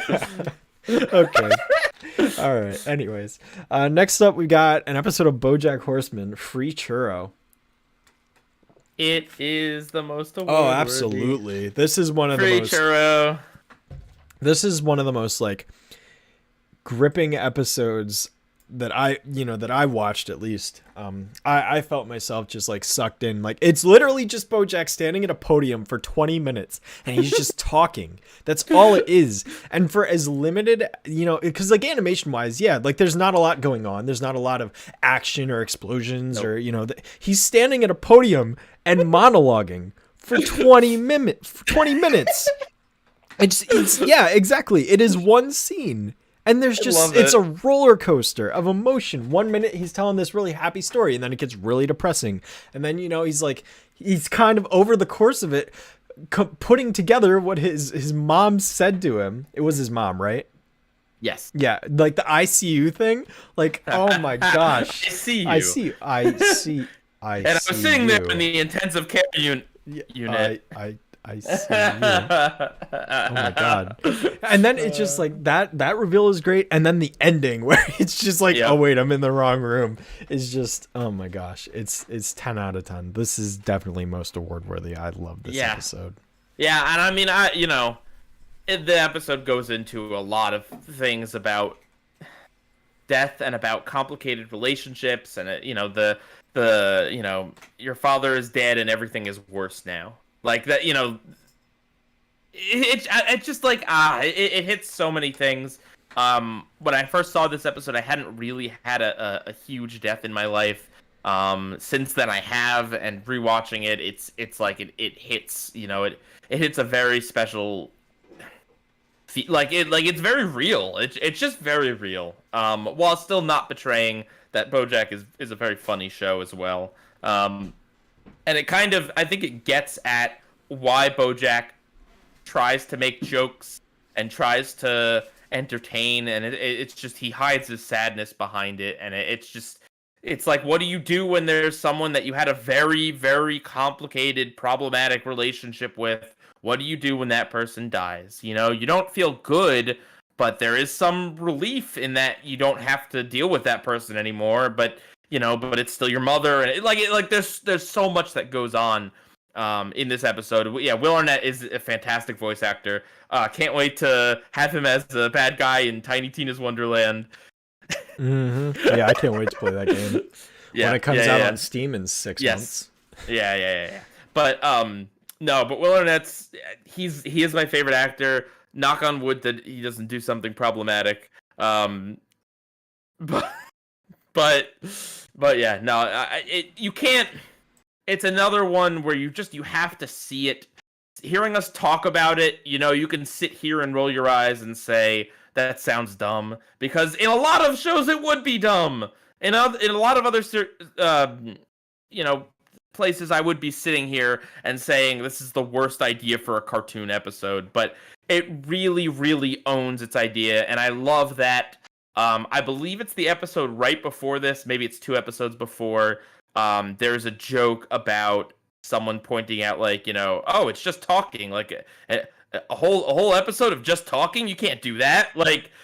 There's like a reference to it earlier, or maybe after in the season. I don't know. Bojack's just it's my favorite show. I think it's the best cartoon. I really cannot stress enough how important of a show it is, and there will never be another Bojack. There will never be a show. I don't think that could ever match Bojack in terms of what it does: storytelling, comedy, drama, the serious issues it hits, the way that it tells the stories it does. It's a show that's just so special to me, and I highly recommend it. Shadow hasn't seen it, and that sucks, but I can't force anyone to watch anything. There's so many people who haven't seen the show, and I think you're nuts if you like television. I think it deserves the watch. But yeah, it's a visual medium. Yeah. That's So okay. Mm-hmm. Yeah, no, I'm yeah, you're right. Okay. Next up we have Garfield Gets a Life. Okay, just kidding. Garfield can match Bojack's intensity in some way. No, just kidding. Oh gosh, John Garfield is a loser. It's about time. Yeah.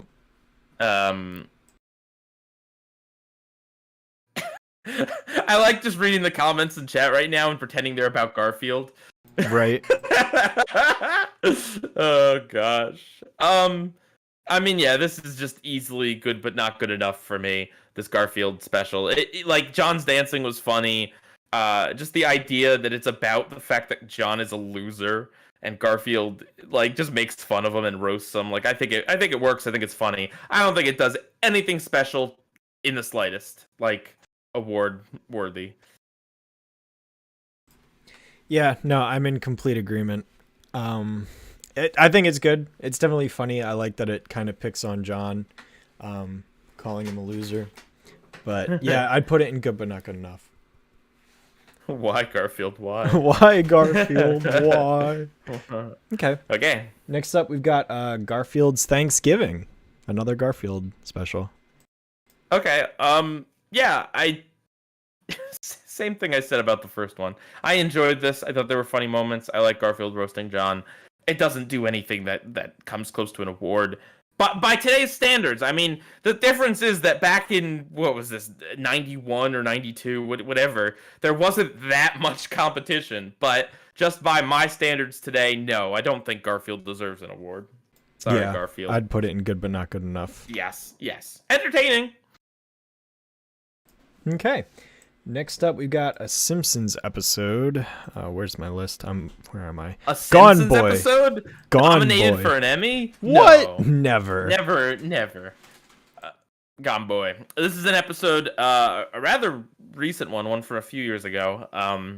Sideshow Bob, or Bart disappears, and they think that Sideshow Bob did it, and it wasn't. He just like fell down a bunker, kind of like Radio Bart. Remember that episode? Yeah. Also on here. Mm-hmm. But then Sideshow Bob uses Milhouse to like track down Bart and then tries to kill him. I think what I remember about this episode, it had some pretty good like atmosphere to it. Like it's all in the snow. The way the characters are kind of treating Bart as like a missing person is taken very seriously. It's like kind of an interesting angle seeing Sideshow Bob interact with Milhouse. Like, there are things that I like about it. Overall, though, I don't think it's great. I think it's just fine. I would be fine putting this in either meh or good but not good enough. Mm-hmm. I like... Yeah, like, it's good by the standards of Simpsons at that time. I think it's entertaining and enjoyable, but I don't think it does anything. And the fact that there are 2 episodes of The Simpsons where Bart falls down something and like gets trapped there. Like there's 2 episodes nominated for an Emmy with that very similar premise. Yeah. So, yeah. Yeah. I don't know.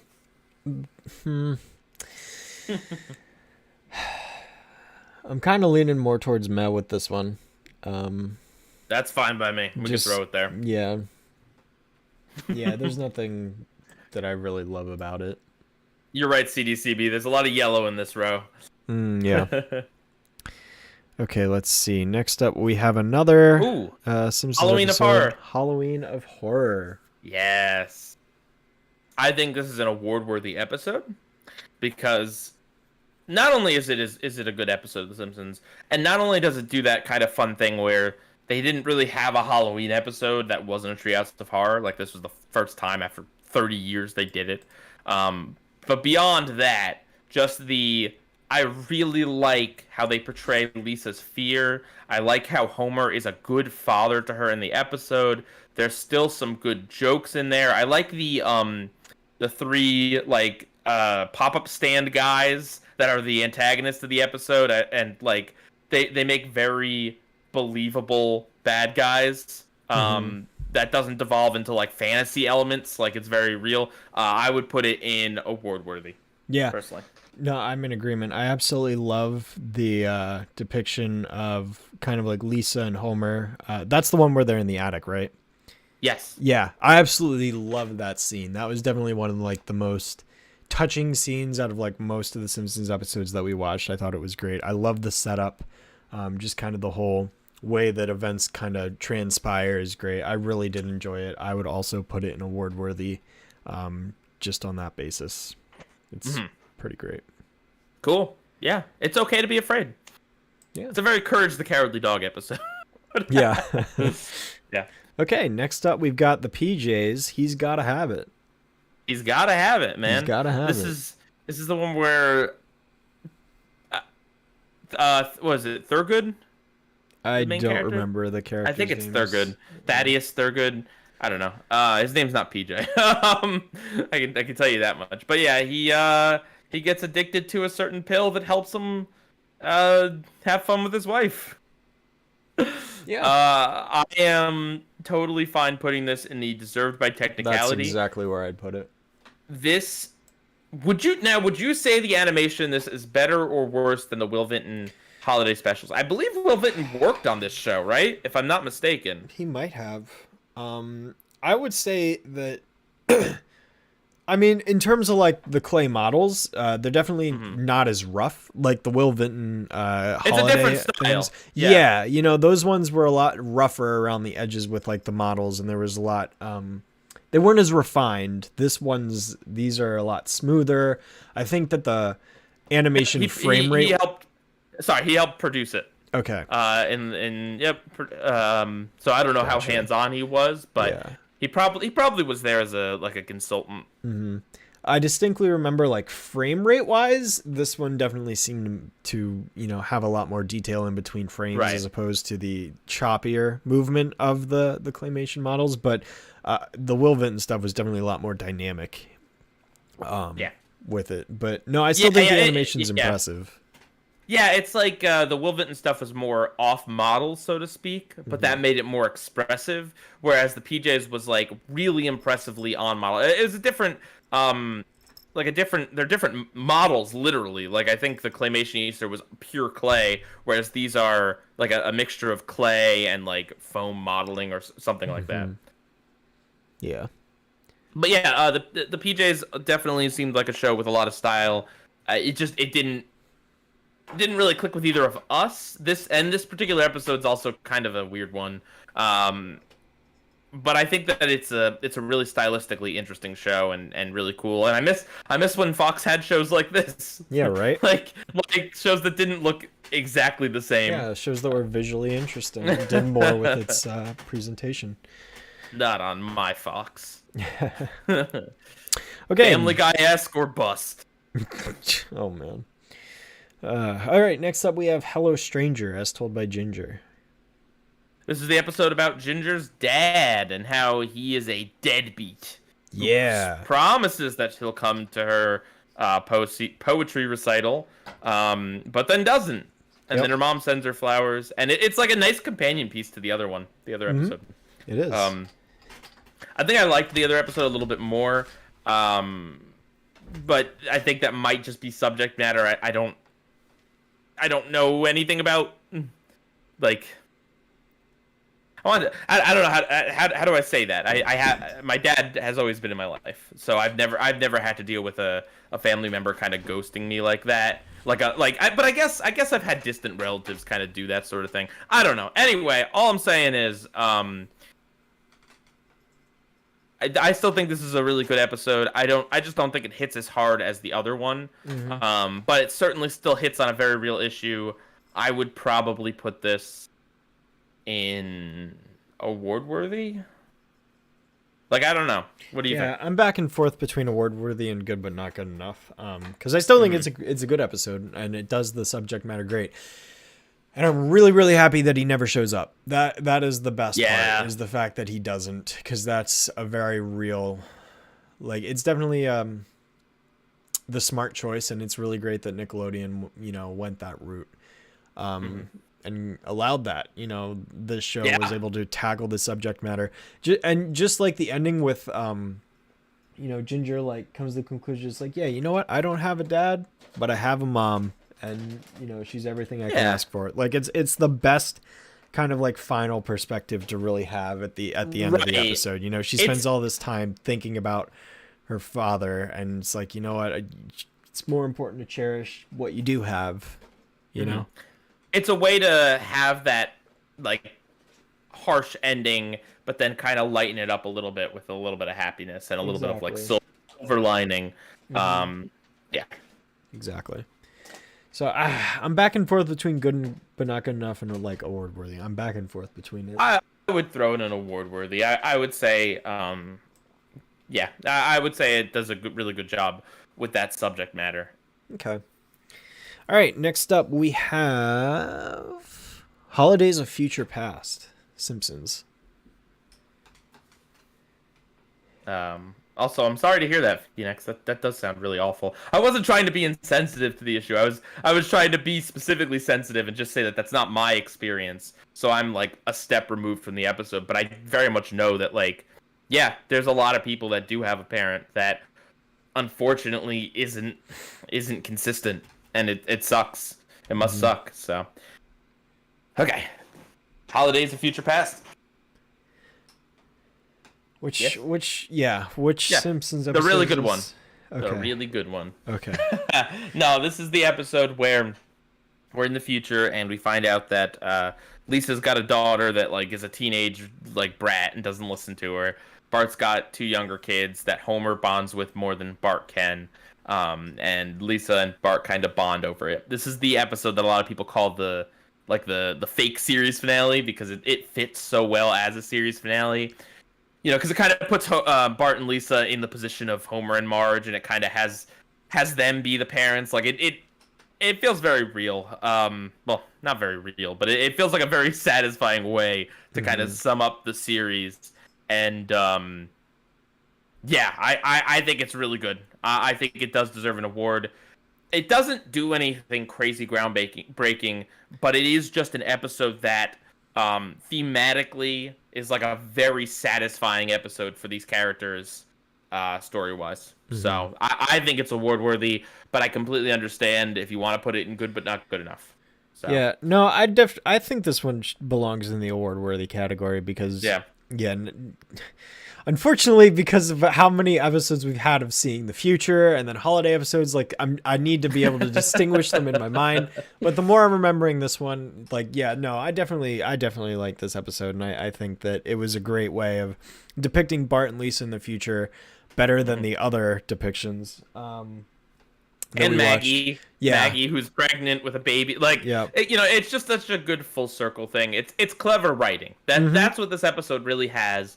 It's not even like the funniest episode, but it's clever writing and just such a satisfying send off. Even though it's not, even though they did a sequel episode to this and it's pretty bad. Of course. So because you can't ever leave well enough alone, can you? No. But all right, award worthy. Okay. All right, Homer versus Lisa and the Eighth Commandment is another Simpsons episode. Yep. So this is the one where there's a lot of Homer. But this is the one where Homer steals cable, and Lisa kind of goes on a tirade because stealing is wrong, and the church taught her that stealing is wrong, and so it's it's kind of a moral quandary that Homer has to grapple with, but that's also tied up in like a very character relationship-y type story. I think it does both angles very well. It also has like kind of some satire television wise. I think it has good jokes about like stealing and just stuff like that, like Ned. I like the part with Ned where he rejects the cable guy. I like when the cable guy shows back up in Homer's house to like tempt him more. um Yeah. yeah. I like this episode because I think it even if the specific issue of cable has not aged, the debate and discussion is still very relevant to this day. That has not changed. And I like the kind of route that they take with it. I mean, I think even on a broader scale, taking it away from like television piracy, just the idea of is something wrong if like the cops don't care, if your family doesn't care, if your neighbors are all doing it, if whatever, like is it still wrong, and can you have the strength to resist the temptation if everyone's doing it or whatever? Because it's like so many people use, I don't know, like they justify it, right? They justify things based upon like, oh, other people are doing it, or oh, well, if the police won't hunt me down, if it's not illegal, then it must be moral or whatever. So Yeah. yeah. Yeah. So yeah, I think it's award worthy, honestly. Yep. No disagreement from me. How many folks watched this episode with free cable? That must have been pretty funny, Right. to be honest. To be honest, like, yeah. And I mean, props to the episode for not being heavy-handed anti-cable theft. Yeah. Like it kind of comes down on the side of like maybe don't do this, but it is certainly not heavy-handedly lecturing you. So. Okay. Okay. Next up, we have Homer's Phobia. Yeah, this is a good one. This is a really The title good one. deserves an Title, award. yeah, title alone, right? Yes, this is where the family befriends this owner of this kit shop, who is played by John Waters. He's a very like flamboyant and clearly telegraphed as gay man, but Homer doesn't see that. And then he finds out that he's a gay man, and Homer freaks out. And he takes Bart to a steel mill to toughen him up, and he takes him hunting out alone with a bunch of men in the woods. Like, I really like this episode. It's not like, by today's standards, it's not 100%, I guess, I don't know, respectful or whatever. Like, there's a little bit of stereotype stuff, but I would say overall it tackles the subject matter in a very progressive and funny way for the 90s. And I think that there's just a lot of good memorable jokes and moments. Like everyone at the steel mill being gay, and Bart being like, I don't know, bunch of guys out in the woods. Seems a little gay to me. Yeah.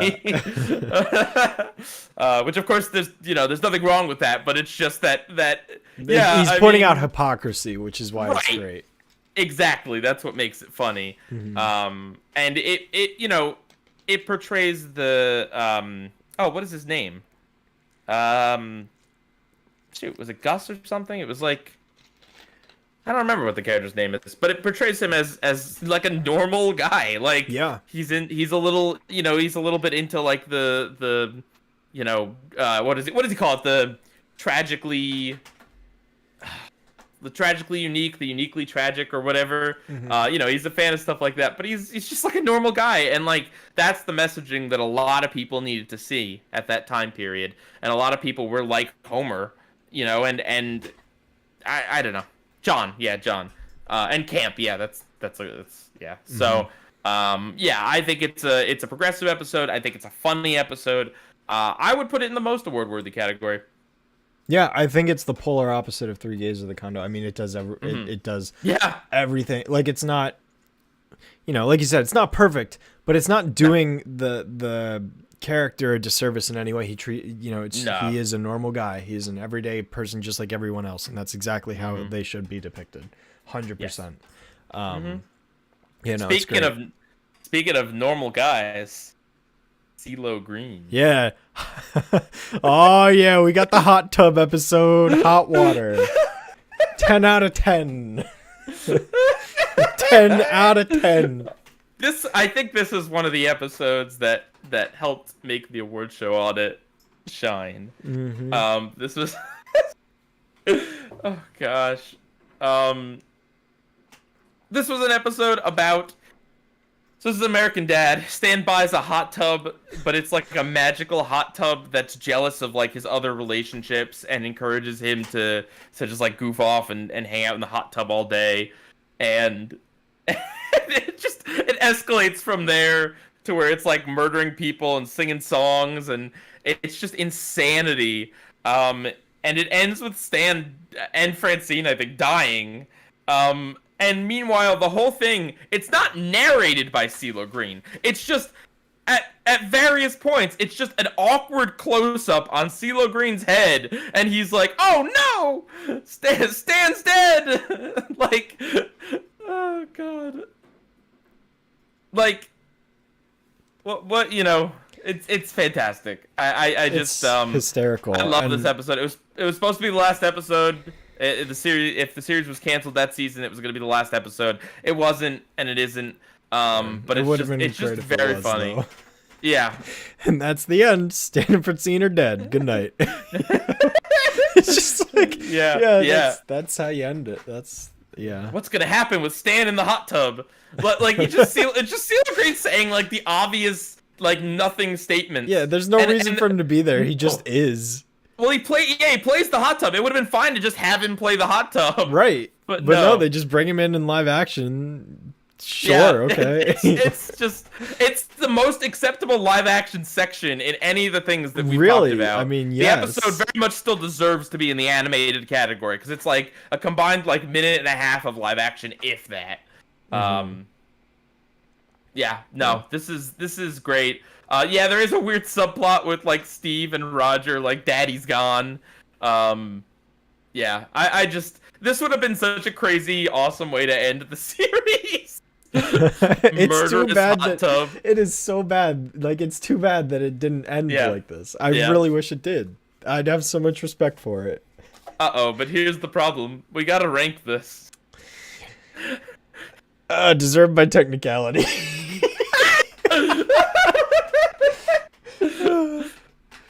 No, you know what? No. I think it's just award worthy. It doesn't have anything to say about anything in real life. It really is just a fun escapist episode about nonsense, but it is so funny and over the top. I have my gripes with the brand of humor that Seth MacFarlane patented, but just like this episode really shows that sometimes this stuff can just work so well. And just the absurdity of this hot tub and how it ramps up to like the hot tub's like up in the second floor of their house, and like there's water everywhere and there's techno lights. It just, I don't know. It's another one of those episodes where you got to see it, guys. You just got to see it. If you only see one episode of American Dad, this is the one to see. Yeah. Okay. Just award worthy then. Yeah. All right. Next up, Futurama, Jurassic Bark. Oh yeah. Oh yeah. Most award worthy. Okay. You gonna argue with me? I'll sit here and wait for you for years, Shadow. I'll sit here and wait for you to have the correct opinion. No. If you want to put it in regular award worthy, you can. The truth about Jurassic Park, everyone remembers the ending, and the ending is great. But even aside from that, I think it's a fun story about, Fry discovering something from his past, Bender getting jealous. I think Luck of the Fry-Irish is a better episode. Unfortunately, not nominated. It's a better episode that does a lot of very similar things. I think it has an even better payoff at the end, but everyone remembers this for a reason, and it's sad. It's not like, the rest of the episode, What was the ending? Should I say it? I'm not even gonna say it. I feel like most people know, and if you don't know, you gotta watch the episode. Yeah. I like how Fry keeps trying to jump in the magma. Professor Lava Hot. Yep, Seymour was the name of the dog. Seymour Butts. He could sing "I'm Walking on Sunshine." Oh my god. I don't know. I'm fine if you want to just put it in award worthy. Yeah, I mean, I said it when we were talking about it. Like, I agree that the ending is great. You know, it's only a portion of the episode. I thought it was all right. You know, overall though. But that's fair. But Fry doing the hustle. Oh my gosh. All right, next up, what do we have here? That is, I lost my spot. Labretto and Dynamite. Dexter's Lab. Agendi based this episode on Agendi's singing voice. Oh, really? Do your breathing, do your breathing, do your breathing. Hello, dear Gendy. What have you got there? Nothing, nothing. You only see air. Oh my gosh. Okay. So, what was attached to Labretto? What was the other one? Dynamite, which is the blue forget Falcon. that episode. Yeah, I'm not even gonna talk about that. That's okay. whatever. It's whatever. All I don't right. care. No. I think Labretto is an award-worthy episode. The opera singing is great. It's such a unique thing. Like, it's just a weird presentation of Dexter's Lab to present the tragedy of Dexter in like an operatic form. I think it's great. I think the honestly the parents parts at the beginning were probably the best and unironically like catchy music. Yeah, no, I think it's award worthy. I think Gendy did a really good thing. And I think it's just like it's like Dexter's Lab in a nutshell, really.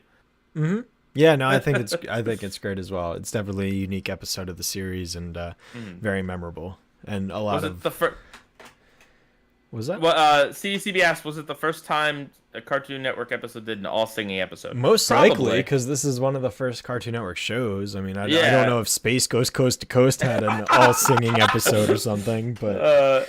It's before the Kids Next Door episode. Yeah, it's before See Me, Feel Me, Know Me.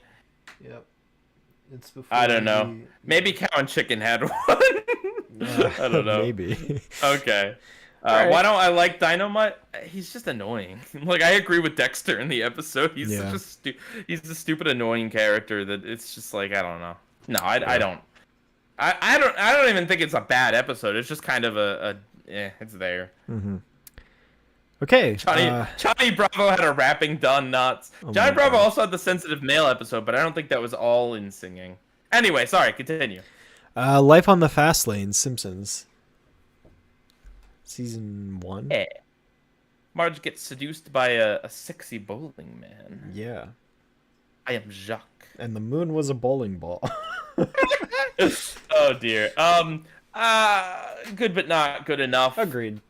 Look, we're doing this tier list based upon just kind of our standards now, right? We've already done episodes where we comes in that year and for the time and all that stuff, and I think that, like, yeah, sure, at its time, it definitely was one of the better things out there.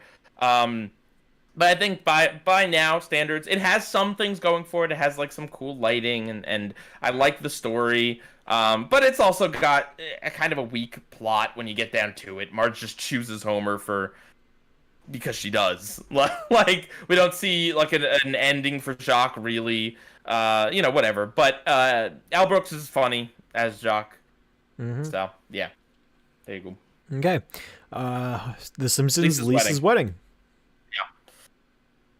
So this is the first of the future episodes, and if I'm being honest, it's probably the best. As much as I like Holidays of Future Past, I think that Lisa's wedding just does a really good job at a lot of things. It does a great job at the future jokes, which is like, this is years before Futurama. Like, this is the idea of the Simpsons future being like this weird kind of Jetsons, cyber, like Back to the Future-y future, where things are like a little more technologically advanced, but only in weird ways. Like, I think this episode does a great job of establishing that. It sets up what other future episodes will use going forward. But I think that the story of Lisa, choosing her family over kind of like a snob, I think works very well.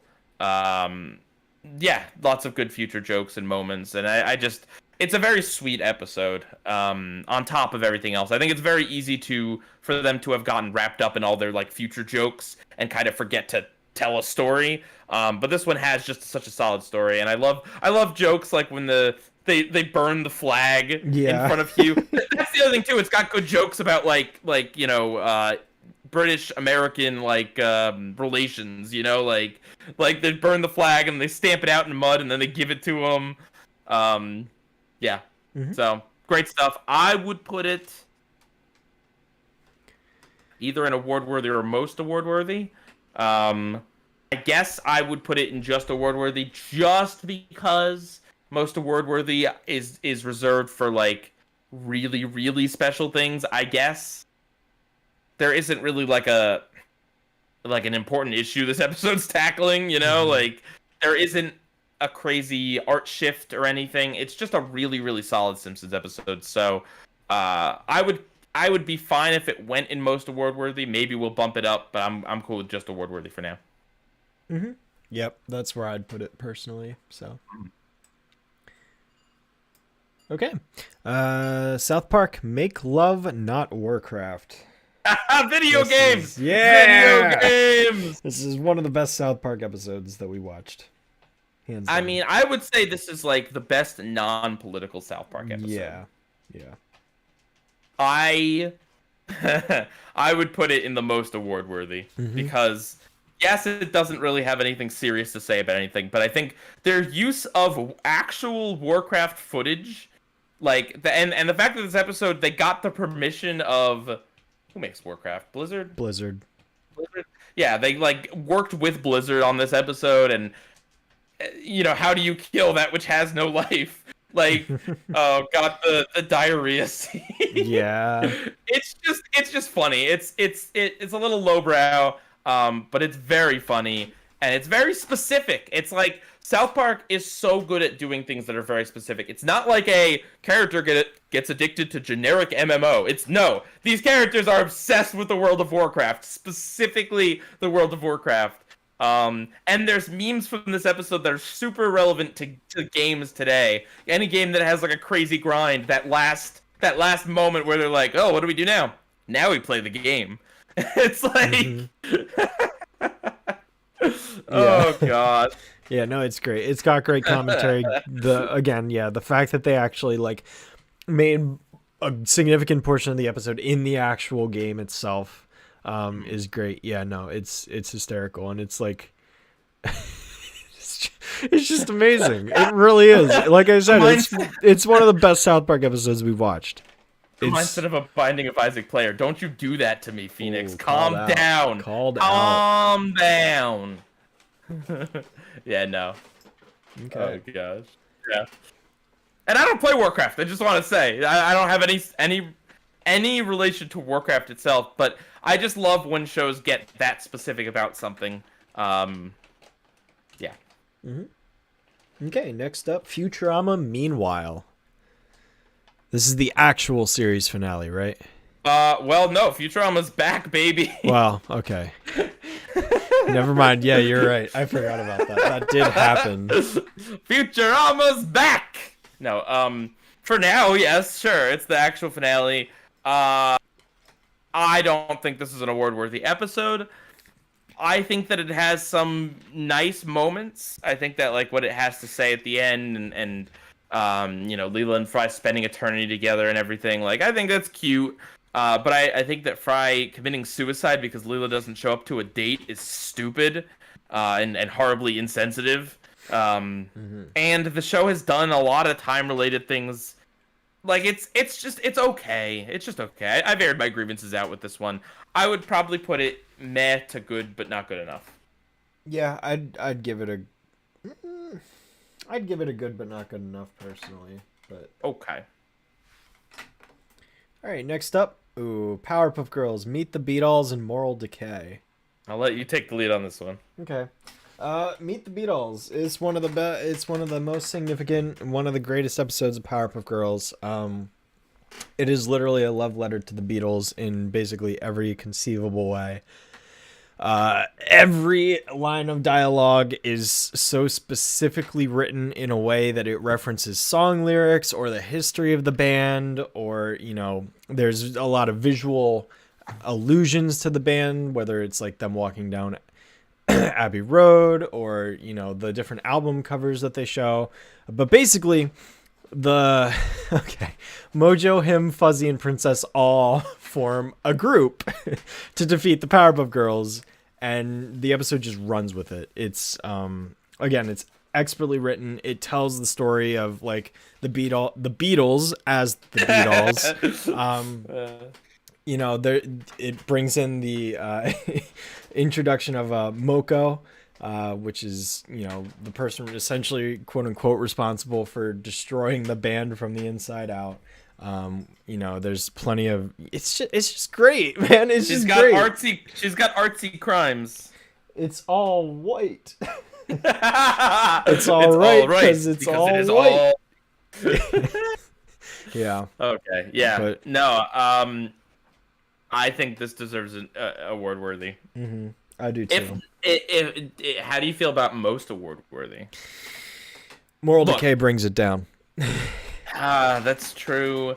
That's true. But I just want to say, I agree with all you said, but just how intentionally written the whole thing is just, you just don't see that on television, on kids shows. Like how, like every line is there for a reason. Like it's all references. Like it's so good. You're right. Moral Decay does bring it down a little bit. And I'm happy with it at award worthy. Mm-hmm.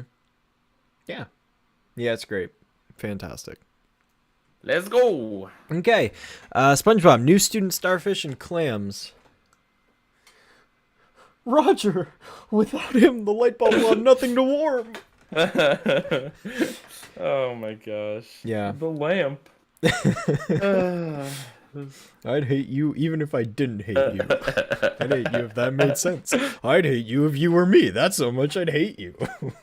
As if I really look like that. Yeah. 24. And these are the stairs of learning, right? No, those are just the stairs. These are the stairs of learning. Oh my goodness. Yeah. It's so quotable. Yeah. I think it goes in good. Mm-hmm. I think both episodes are great for different reasons. Because, right. You know, I remember when we were talking about it, like we agreed New Student Starfish was the more quotable episode, but I think we enjoyed Clams more just because of the sheer absurdity of like them being, you know, it's a Jaws parody, them being trapped on the boat. You know, there's a lot of great gags. The one with the orchestra behind the doors, that one is just fantastic. That's like the best gag of the whole episode. Something ostinato in D minor. Yeah. Every sailor knows that. Oh, actually, it's a coral blue number 12. Bonk. Yep. So I'd give it good, but not good enough though. It's hilarious. They're both funny, but yeah. Saying that though, how do you feel about putting it there and putting Dr. Peter Langton? That's a good point. I don't know. I kind of feel like those have to go in the same tier. I do too. In one way or another. You know what? I'm gonna put new. I say we put him in award worthy. I like. There's so many things that we can quote out of it, and it's really good. Like sometimes that's enough, man. Sometimes that's enough. Mm-hmm. I'm feeling generous today. Okay. All right. Next up, Osama bin Laden has farty pants.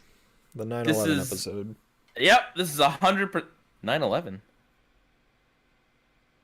Yeah. Oh wait. Oh man. Oh no. Nope. No. There was nothing. Nope. None. No. I think I know someone who might like this episode. No. No. Okay. No. This goes. I think this is clearly we give it an award by technicality. Absolutely, please. We don't like. I don't like this episode. I don't really get it, to be honest. But they came out with an episode not too long after 9/11 that directly addresses, Americans' feelings head on, doesn't shy away from it. It goes and it does its thing, and it might be offensive, whatever, but it really, like, I don't know. America kind of needed someone to just make light of all of it, I guess, and South Park is the one to do it, to introduce some amount of laughter back into society. So, I'm not gonna pretend like it's like I don't even like the episode, but I do completely understand that, like, it is a cultural piece. Yeah. Yeah, no, I'm right there with you. I did not like the episode in particular, but I agree that, it's important, especially given the context for the time. Yeah. So, yeah, I think it's deserved by technicality. And I will say, it does portray the kids that they go and talk to over in the Middle East. It does portray them as just, like, pretty normal kids. Mm-hmm. Like, they make Osama, like, literally a Looney Tunes character, but I don't think that they, stereotyped like, they show the negative parts of, like, going to war in Iraq yeah. So without getting too into it, I don't want to, there's a lot that could be dissected with that episode, but I think putting it in deserved by technicality is perfect. That's the best placement for it. Yes. Okay, next up we have Bob's Burgers, OT the outside toilet. Yeah.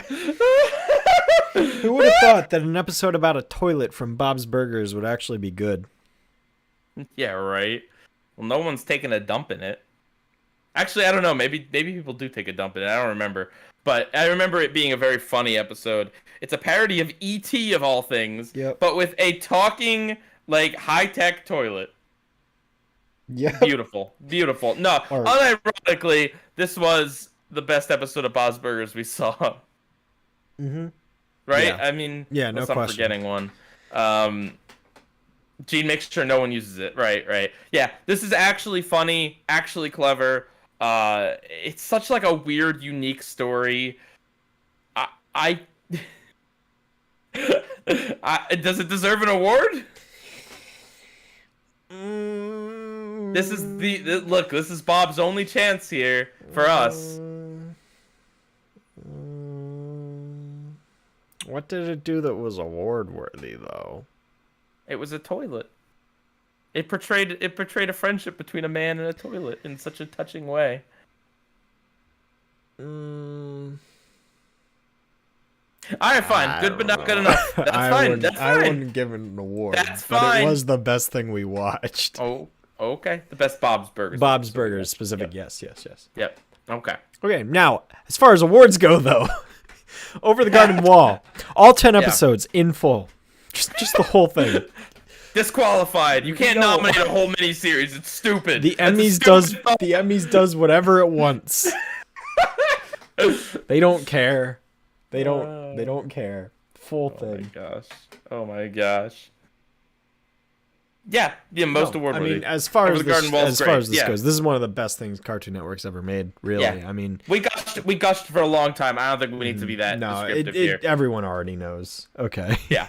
All right. Next up, the only possible contention here is just the idea that you can somehow just nominate a whole dang 10 episodes of something for a category that is primarily dominated by things with one episode. Yeah, a half-hour category. Okay, anyway. Short form is not like 3 hours, guys. Next up, the funniest stuff I've ever seen. Pickle Rick. Just kidding. It's not. Look. I like the John Wick stuff. How many times do I have to go off and say it? I like the John Wick stuff. The therapist stuff is boring as heck. It's not fun. It's not engaging. It's a complete waste of time. Well, you see, Shadow, I think this episode's a meh. The problem with you is that you seem to seek out the internet's validation for your opinions. You find it really interesting that really I would put it in good but not good enough. You really think that I think the therapy stuff drags it down. Okay, fine. The therapist stuff goes in meh. Fine, throw it there. Okay. You're absolutely right. That therapist scene is just one of the dumbest things.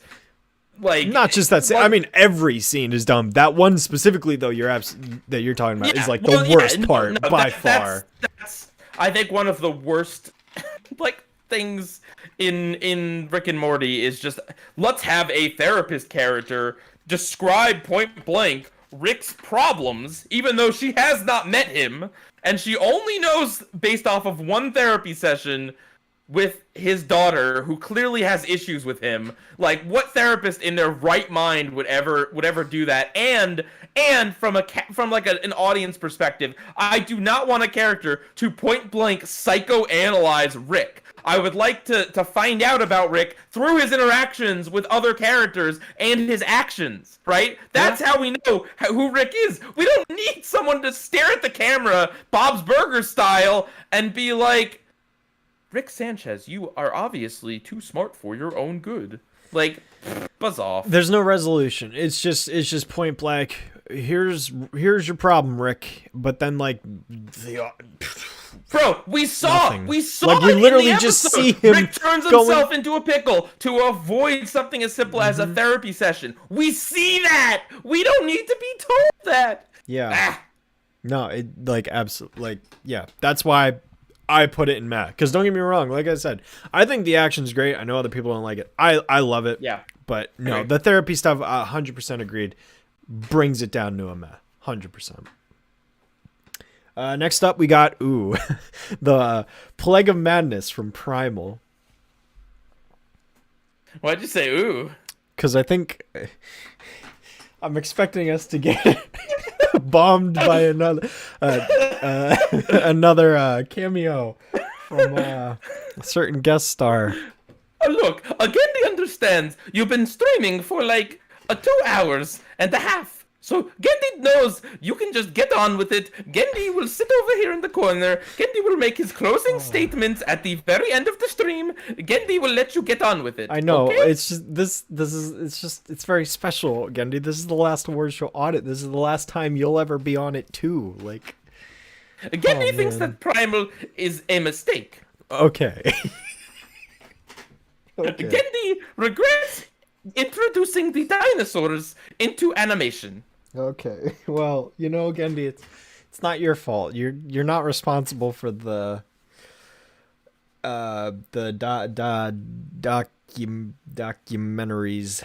Ugh. Okay. All right. So, Plague of Madness, we talked about it. Yeah. I think it is my least favorite Primal episode, but it's still an episode of Primal. Absolutely award worthy. I would say the fact that it's kind of the gross out episode, that doesn't really have anything going for it other than just like an action scene. You know what I mean? Like other episodes have more going on in them, whereas this one is really just like, let's slowly show this disease happening and then have it chase down the heroes. Like, I think that's what keeps it from most award worthy. If you had picked virtually any other episode of Primal, I would have put it in most award worthy. I don't know why they picked the one they picked.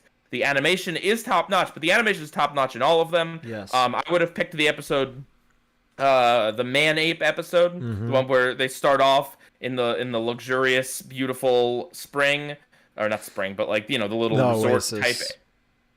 The what? Oasis. Oasis, the word you're looking for.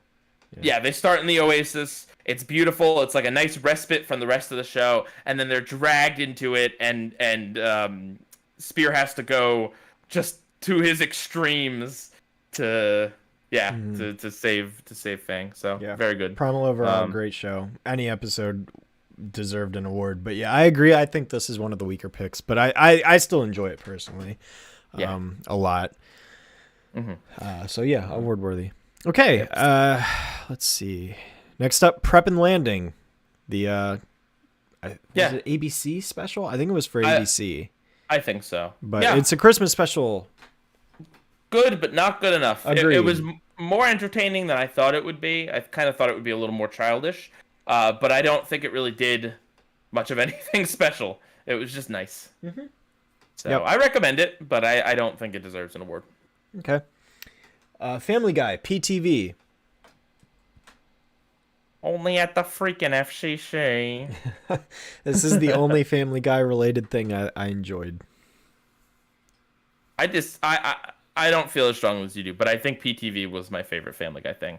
This is an episode that is just basically rapid fire gags about television, about censorship, about just all sorts of stuff. I think, I don't know. Where do you put this? Do you think it deserves an award?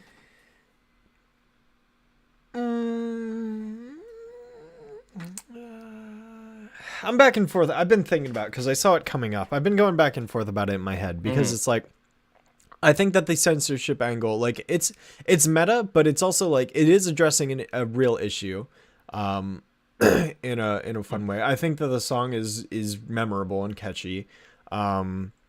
This is the one that opens with Stewie on the big wheel, right? I believe so. Yeah. That gag was hysterical. I really do think that this. Dan Povenmire. Yeah, that's right. I would put it. I think I could make an argument. Very award-worthy episode. I could make an argument for it being episode on award-worthy. Cartoon Network that month. Oh my gosh. Okay, Chris. No, I'd put it in award-worthy. I think it has a lot of things going for it. I know I'm very anti-Family Guy. I'm sorry, viewers. But no, I think this episode deserves the recognition. I agree. Yeah, I think so too. Okay, South Park. Put it down. Was this the first South Park? I think this was the first South Park episode that we watched, right? I don't know, but this was the best one. Put it down. I think it's like my favorite South Park episode, at least my favorite of like the political ones. It deals with the topic that it deals with so well. It deals with Tweak freaking out over all the things going on in the news, and it deals with everyone is so worried about these things affecting our like country and our political state that they can't even come together to stop the epidemic of like people running over kids in their own town, like something that they actually could affect. They are too obsessed with everything going on in the outside world, and I think the episode does a great job of just kind of showing that, like, look, there are a lot of bad things out there, and you can't let it consume you, but it does it in such a great South Park way, because like there's a point where the president is tweeting like specifically about Tweak, like, oh, those stupid North Koreans, they don't even know where Tweak lives. He lives at blah, blah, blah, blah, blah. They couldn't even bomb him if they tried. Like, it's like he's tweeting directly about him, and Tweak's freaking out, and meanwhile, Craig and everyone else are like, dude, you're overreacting. But I also love that the message isn't just like, oh, you should just ignore this stuff. It's also like, hey, talk to people about it. Talk to people you actually know about your concerns and fears, and it will help you. It helps to have conversations with actual humans. I don't know. There's so much in this episode that I resonate with, and that I think is a very important conversation. Absolutely, Phoenix, especially in a COVID world, where doom scrolling, it's ever present, and you at any given time you can find 100 things to make you give up hope in the world if you want to seek them out. I think this is a most award-worthy episode. Couldn't have said it better myself. Yep. You summed it all up perfectly. Yeah, complete agreement. Great song at the end. Love it. Yep. Okay, Radio Bart, The Simpsons. Bart falls down a well. Yeah. There's Lassie. Good, but not good enough. Yeah. Surprising, it's an early Simpsons episode. I think it's funny. It's got good moments. But I don't think there's anything about it that screams, wow, you deserve an award for how good this is. Mm-hmm. Yep. Okay. Yeah. Some short and sweet. Robin's Reckoning, Part 1, Batman. You got to scroll down a little bit, just FYI, or zoom out. That's right, because the rows Why are don't you getting... zoom out? Because then it'll be too small to see. That's the problem. It won't be. I would prefer you zoom out. It's a little cluttered. Okay. There we go. Okay. Everyone put your 4K glasses on. Oh, gosh. Okay, what's next? Robin's Reckoning, Part 1, Batman the Animated Series. Excuse me. See, this is a tough one because I don't... Like... There are other episodes I would have picked. Yeah. it's like a solid episode of the show, but the show itself is really good, and things like the orchestrated score and the animation, and the kind of darkness to it, like is present in all episodes. So it's tough. I would probably still put it in award worthy. Just it's the only Batman the Animated Series episode nominated, and it's still good. It's just it also has that baffling decision of why pick a two-parter if you could only nominate part one, you know. So, but yeah, okay. Okay. Keep it rolling. I'll let you do the next one. Next up, Robot Chicken Star Wars Episode 2. This one I do feel is award worthy, unlike the other two, because it's not too long. It's got a good runtime. It's not. I think it still had the novelty of it being a Star Wars themed episode. By the third one, it kind of lost that charm. Most of the sketches are really great and memorable. The animation certainly improved from the other season of Robot Chicken, or the other two seasons of Robot Chicken that had those other specials, whatever, nominated. It's great. I think it's very on point. You can definitely tell that this was made by Star Wars fans for Star Wars fans. It's a really solid one. I would give this one award worthy. Yeah, I do agree. The second one was the one I liked the most because it did feel a little more polished than the first one, and it wasn't as long and drawn out as the third one. Yep. So I would put it in the award-worthy category. Mm-hmm. All right. Okay. Next up is a fan favorite Futurama episode, Roswell That Ends Well. Yep. Wherein Fry, Leela, the Professor, Zoidberg, and Bender go back in time to Roswell, New Mexico in the 60s. I think this is in the most award-worthy category. Mm-hmm. This episode does so many things. Like, it's such a cleverly written episode that ties into so many different things. The reveal of Fry and his grandmother, and it's so good and funny. But at the same time, it's like a legit science fiction episode that really makes the most of its time traveling premise. Everything about it, I think, is just amazing, and I wouldn't want it any other way. Almost any time they time travel in this show is just real good. Yep. And so, A+ on that. Mm-hmm. Couldn't agree more. Okay. Simpsons Roasting on an Open Fire. Season 1 of The Simpsons. The first aired episode of The Simpsons. Yep. I kind of want to put it deserved by technicality. I think it's a really good episode. I don't think it does anything award worthy by today's standards, but I think by virtue of it being the first episode and the time that it was made and everything, I think I want to give it a distinction, a special award because, it came onto the scene and it wasn't like anything else. Mm-hmm. I think it's a really great episode. I really enjoy it. I think it's a very unique take on a Christmas episode too. Yes. I like the depiction of The Simpsons as an average family. Homer's willing to go out and do all of these things to make sure that he gives his family the best Christmas possible. It's a really good portrayal of him. And yeah, it's got some pretty memorable moments. I would also put it in the technicality category because it led to 30 other years of Simpsons nominations. Like you can't. Oh well, for that we got to put it in the terrible category. Wow. Okay. I'm just kidding. Yeah, I'm just kidding. No, it's a very influential show, and it I think that this episode deserves to be recognized for that. Yeah. Okay. Cool. Next up, King of the Hill, Square Peg, the second episode of the series, I believe it was. Yep, and this is the one about Peggy becoming she has to substitute in for a health class where she has to teach sex ed. Mm-hmm. You were pretty glowing on this episode. I was. I think that this, it's a very unique episode.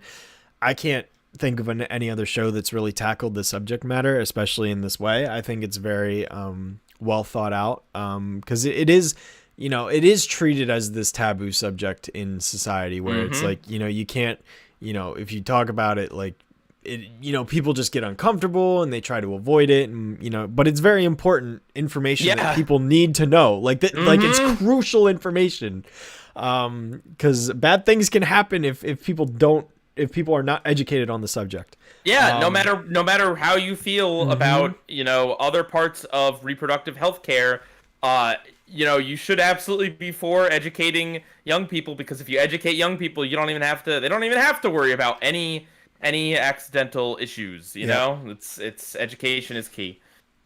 Yeah, there's so many different things that are crucial that can be prevented from knowing that. So, and again, the way that the episode, like, it's not afraid to talk about it. It's bold. I like that. I respect that. Yes.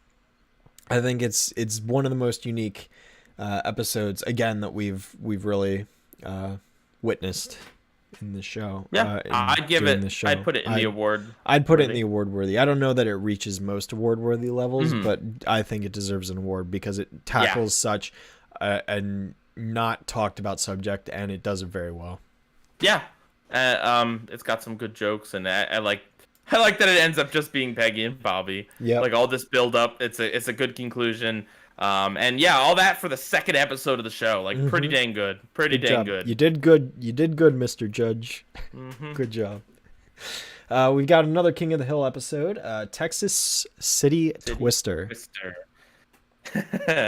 This is an episode where Hank finds out that Luann, his niece who's been living with them, her trailer, where she lived with her parents who were awful to her, is still in existence. It's just tipped over, and if he can just untip it, she can go live there and not be his problem. And Hank is really cold and callous. And then, as it turns out, a twister hits, and he's got to go. He's got to go and try to help Luann and Peggy, who's over there, like at the trailer. Yeah. So. And then, of course, it ends up with classic King of the Hill fashion. It ends with Hank Hill naked, and he has to decide whether he's going to cover himself with a cactus or the American flag. Yep, he chooses the cactus. That's a true patriot right there. Respect. Yeah, a lot of Homer disrespects flags of other countries, but he's gonna call him King Hill. Hank Hill will not even disrespect the American flag. No. I think it's a good episode. I don't think it deserves an award. I don't think it really. It's just a really solid episode. It's funny. It's got heart in that it forces Hank to admit that he does care about Luann, and it's an interesting conflict. So yeah, absolutely. Yep. Okay, next up, The Simpsons Thanksgiving of Horror. This was the first Simpsons episode we talked about. Wow, what an introduction to the series. Yeah, for you. Right. Oh, it was the Texas flag, not the American flag. Really? Wasn't it the American flag? Oh, whatever. It doesn't matter. State flag, but yeah. Same principle. Exactly. Yeah. So yeah, this was a weird introduction for The Simpsons for you, but it was 3 or maybe 4. The 4? I don't know. I think 3 shorts of that were all about Thanksgiving, but also a little gory because they're kind of Treehouse of Horror-esque. It was an interesting experiment. The parodies were... What was the first one? You liked that a lot. It was with all the turkeys. Oh my gosh. Why can't I remember the name? Oh yeah, this Apocalypto. This had the Macy's balloon moment at the end. Yes. Deserved on a technicality. Oh gosh, no. Yeah, the Macy's thing was great. Yeah, it had that parody. The middle one was there was a smart home parody, right? Where like the robot kind of, it was like an Alexa-esque type thing. That one didn't. I don't think that one landed well. No. And then the last one was like a parody of Alien. Yeah. But it was like a cranberry monster or something? Yeah. Yeah, that's right. I thought this was fun. I thought I would put it in good but not good enough. I don't think it did anything award worthy. Cool break from formula for them to do like a Thanksgiving of horror. They still did a Treehouse of Horror that year though, so it's not even really a break from formula. It's just there. Okay. Next up, we have Phineas and Ferb: The Last Day of Summer. Did we watch this? Yeah, we did. I don't remember it. I think this is the one where there's the time repeating device, and Oh, time goes yeah. faster and faster and faster each time it resets. Right. Yeah. Why didn't they nominate Summer Belongs to You? That's a great question. I think we a great said that there too. Yeah, I always confuse this episode with that one because that's, feels very finale-ish, even though I think it was like only halfway into the series. Mm-hmm. But yeah, no, I thought this was a fun one. Kind of funny that it's like the Futurama finale. Yeah, right. Or rather, the going. Futurama finale was like this one. I don't know which one ended first. I think Futurama did. I think I don't Futurama know. ended before this one. Yeah. This episode cemented that Doof is a good dad. Are we sure about that? Yeah. I thought this was fun. It's the one where Phineas and Ferb build a thing, Candace tries to bust them, Perry fights Doofenshmirtz, and there's a musical number. Oh, that's What? right. That's right. Okay. Yeah. I remember which one this is now. Mm-hmm. Do you have any thoughts on this one? I don't remember it. I think I remember liking it. We liked it. I think so. Yeah. I'm happy putting it in good but not good enough. I'm sorry. I know a lot of people like Phineas and Ferb, and no insult to it. This was like the mid 2010s. Like this was like probably like episode 6 or something. Mm-hmm. This was a long time ago. Yeah. Okay, next up we have the late Philip J. Fry. This is another great one. Yes, I would put this in. Yeah. I don't know. This is often considered the best episode of Futurama. It has another fun use of time travel, but this time you can only go one way. It's got like a really heartfelt emotional core with the fact that like Fry feels bad that he's gonna miss his date with Leela. I think this was very good. There's that funny song. There's all like the rapid fire kind of like crazy future gags. I think the question is, does it deserve most award worthy or does it just award worthy? I really loved it. Okay. I'm happy putting it in most award worthy. I think there is beauty to like the part where they're at the end of the world and they're just kind of sitting there and we get to see everything reborn. There is like some really, I don't know, there's really something to this episode. I'm really glad that they went the route of displaying time as cyclical. I thought that was really great. I like it's very interesting. I love how the first time they overshoot it, it's like, no, we'll just go back around again. They just go the whole way around. Yeah. Oh, I got JFK instead. Yeah. Yeah, that's a great gag. I really love this episode. I would give it most award worthy. It's got a great sci-fi concept to it, and it really explores that. And it does Rick Potion number 9 before Rick Potion number 9. Yeah. Yeah, I would put it most award worthy. It was Eleanor Roosevelt. Oops. Oh. Whatever. Close enough. Okay, yeah. All right, there we go. Okay. Boom. The Manhattan Project, TMNT, 2012. Yeah, this was another one that I would put in the category of better than I would have expected. Mm-hmm. Like obligatory, we're not Teenage Mutant Ninja Turtle people. Yeah. What's with all the Rick references? We like Rick and Morty, and it's a funny show to reference. Yeah. It's a popular show, so most people understand the references as well. Okay, so anyway, yeah, this one was good. I don't know that it really did anything that was specifically award worthy, other than just being like a solid.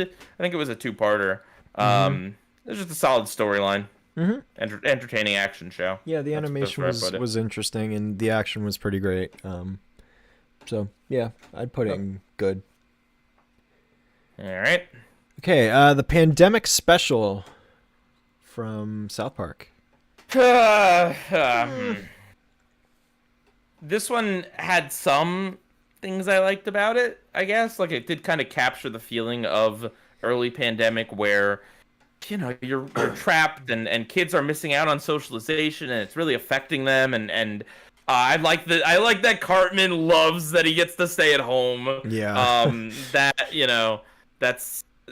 I think it captures a snapshot, and it's very important for that. Do I think it deserves an award? Honestly, I don't know. I think you're right. I think it does a very good job of encapsulating exactly what it was kind of like during the peak of like Like the quarantine lockdown. and the Yeah, lockdown. the Yeah. quarantine. I think it really encapsulates that. I don't know. I didn't find a lot of it funny. I mean, there was definitely some moments.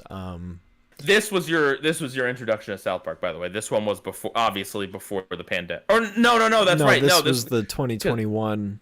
right. Yeah. It's the most recent one on here, but we watched it after. That's right. Yep. Yep. Um. Yeah. I don't know. I mean, technicality. I mean, maybe. Yeah. You know what? I'm gonna give it a technicality because it did head on address COVID. It didn't do it in a cringy way. It just was like, this is what life was like. I think the overall story could have been a little better and tighter. It's also hard because it kind of blends together with the vaccination special in my mind. But I think yeah. For the same reasons that the 9/11 episode deserves the technicality. CDV3 is exactly right. It will probably either age really well because it's a snapshot of 2020 or really poorly because it's a snapshot of 2020. I guess only time will tell on that. Well, but some of us don't remember 2020 and need to be reminded. yeah.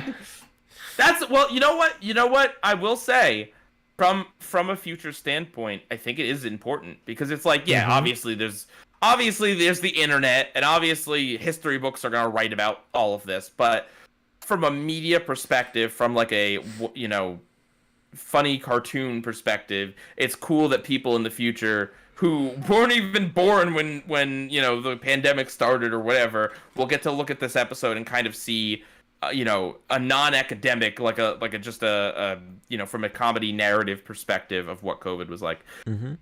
So Yeah. Okay, we have Archer, The Rules of Extraction. I believe this was the one that we really liked, if I'm not mistaken.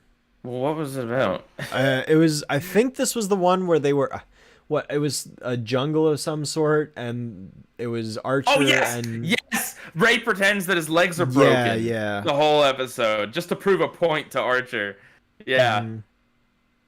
Yeah, I enjoyed this episode. I remember quite a lot of moments that we laughed, like when the Jeep was tumbling down, or when they're on the raft and it was crocodiles or alligators. One of them like attacked them, and then that whole thing with like the ending reveal of him going into the walk. Yeah, good but not good enough. It's fine by me. Yeah, there's a lot of memorable moments in it for sure. Yeah.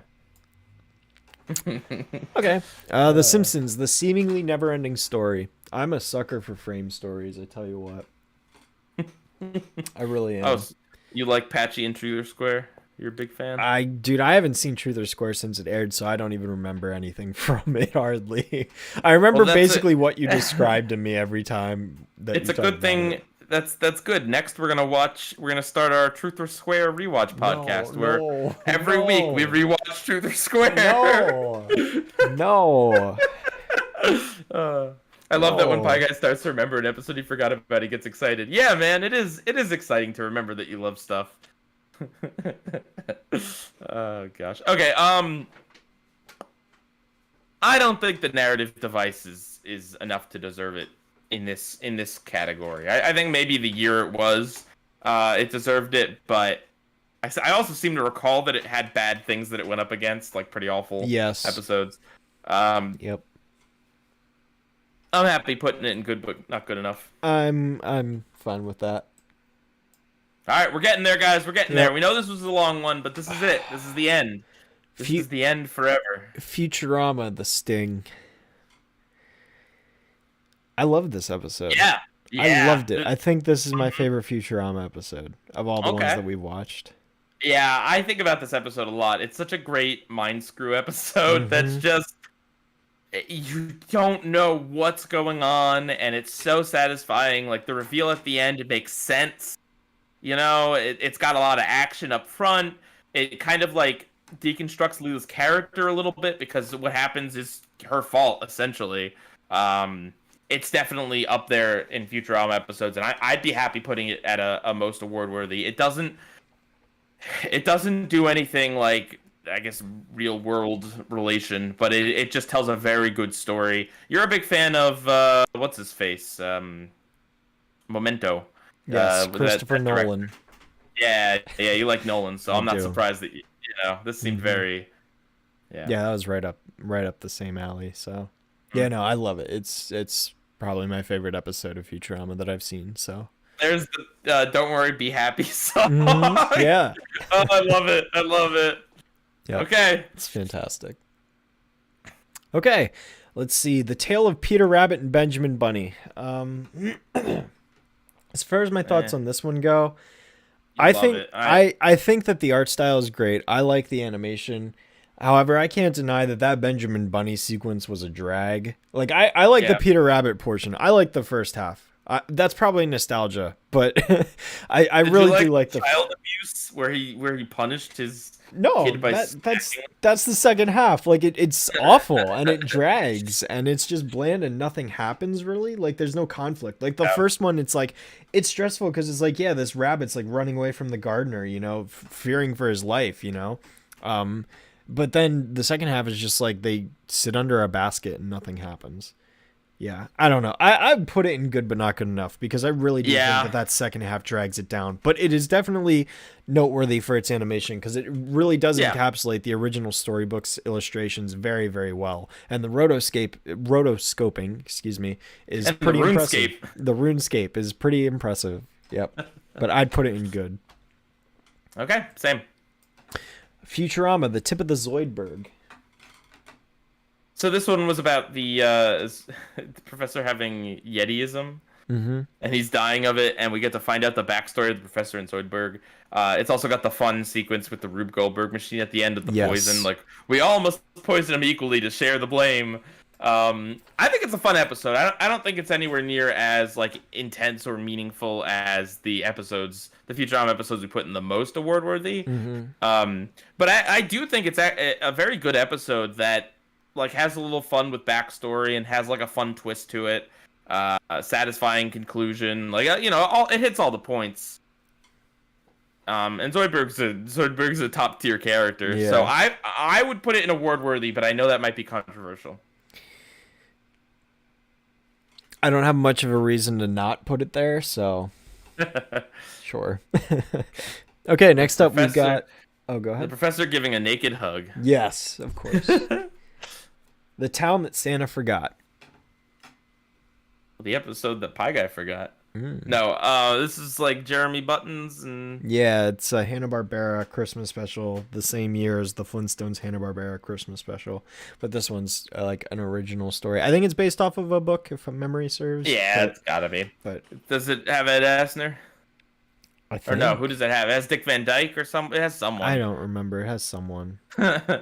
It's good. Yeah. It's not good enough. Yeah, I'd put it in good but not good enough. I liked it more than the Flintstones one, so. Yeah, it was good. Not good enough. The Simpsons, the town That Santa forgot. that Santa forgot. So this was the Boston episode. I stand by. I think this is the prettiest episode of The Simpsons. I think that the attention to detail and everything is great. Just like, okay, sure, the episode is kind of a big ad for Boston. I'm sure. I feel like the Boston Tourism Board like paid them to make this episode look beautiful. Even though they do throw in some jabs at Boston, it's still a pretty positive portrayal. It's got Mike Mitchell from Doughboys in it in a small cameo role. It's also got like actual Boston people that are actually famous. I don't remember who, but there's a few of them in there. Who doesn't love Boston accents? They mentioned Magic the Gathering, so. Yeah. No, I do actually think this is award worthy. Okay. No Arguments? I don't really have a strong attachment to this one. I remember liking it. Okay. It's just really pretty. It is. No, I definitely agree. I think it's very bright and visually stunning. Like it's so it's detailed. Nice to look at like the backgrounds. Yeah. And, the environments. I like the twist that it's like Bart thinks that it's like it's all the Departed, but it's actually just a city of nerds. Okay. Let's see. We got The View from Halfway Down, BoJack Horseman. This is the best episode on here. Yeah, this is the best episode on here. The most award-worthy, the most artistically valid thing on this whole thing. You could write a dissertation about what it means, and it just like, no question in my mind, it is the best thing on here. But Pickle Rick though? No, I'm kidding. I'm kidding. No, this was fantastic. This episode, I mean, I loved it. I thought it was very, even though I didn't really understand everything that was going on, it still gripped me. It still pulled me in, and I was immersed like within minutes. Yeah. I really like the just kind of like the presentation of them like sitting at the dinner and then going on to do the talent show, and like, I really, how they all died. Yes. And the performance aspect of it. Bojack desperately like clinging to life and calling Diane, and the way it ends with a very faint heartbeat, or not a heartbeat, I think the flat line coming back, but it's very good, and it's very, very interesting. It's one of those rare episodes that I feel like it's really artistically deep. Like it is kind of artsy, but it also just works on a surface level. You don't need to sit here and like psychoanalyze it to think that it's good. It works on the shallow level and the deep level, and I just think that I love Bojack so much, and I can't overexpress that. Yeah, no question, most award worthy. Trapped in the Closet, South Park. Yeah, Phoenix, I completely agree with you. What do you mean? Oh, Bojack, there is no other side. Okay, Trapped in the Closet. This is a weird one, in that it tackles Scientology, which is a very, very big and serious and awful organization. Yep. It has the funniest end credits joke.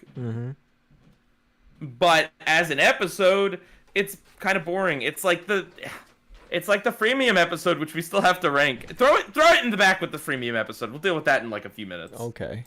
I don't want to deal with it now. The Simpsons Treehouse of Horror 6. Ah, yes. This is my favorite Treehouse of Horror. This is the Attack of the 50-Foot Eyesores with the giant billboards coming to life. This is the not the Shinin, the parody of Nightmare on Elm Street. I think Nightmare on Evergreen Terrace, and it has Homer to the Third or something. Whatever the 3D Homer Cubed. Homer Cubed, yeah. I have to put it in award worthy. I think it's just a very fun episode overall, and I think that it really pushed the boundaries on what you could do in CG in the 90s, and the fact that it doesn't look like absolute garbage today really says something. Go back and watch an episode of Reboot. I dare you. I dare you. Oh, man. Yeah, no, it's great. It's very technologically impressive, especially for the time with that last one. But it lost to A Pinky in the Brain Christmas, so I mean, clearly it wasn't worthy of that much recognition. Curse you, A Pinky in the Brain Christmas. Yeah. Gosh. Okay. You're in a sudden scene of unexplainable sights. Must make your first words count. Holy guacamole! Oh gosh. Has anyone seen the movie Tron? Oh my gosh. No. Yes. No.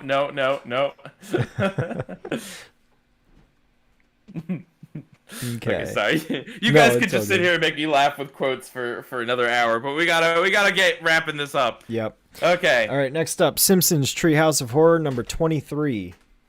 This one had the black hole episode or segment. It had the parody of Paranormal Activity and had something else. Yeah, I'm trying to remember. That I don't remember. Yeah. Someone in chat, can you remind us really quick? Please help us. Yeah. I don't remember. I would throw this into good but not good enough, or maybe award worthy. I don't know. I really like the black hole section. It's like fun.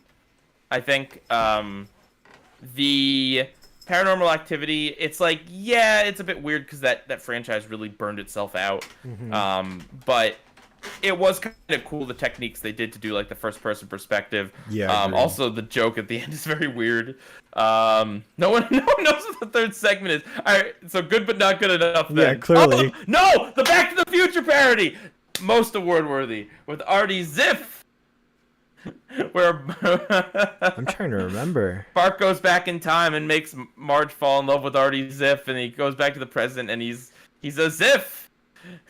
Oh, it's related to like one of the first or maybe the first flashback episode of the show. Oh God, honestly, I kind of want to throw this in award worthy because I do think all three segments are fun and do something kind of interesting. But I'd also be fine putting it in good but not good enough. Yeah, I mean, Okay, good but not good enough. That's sure.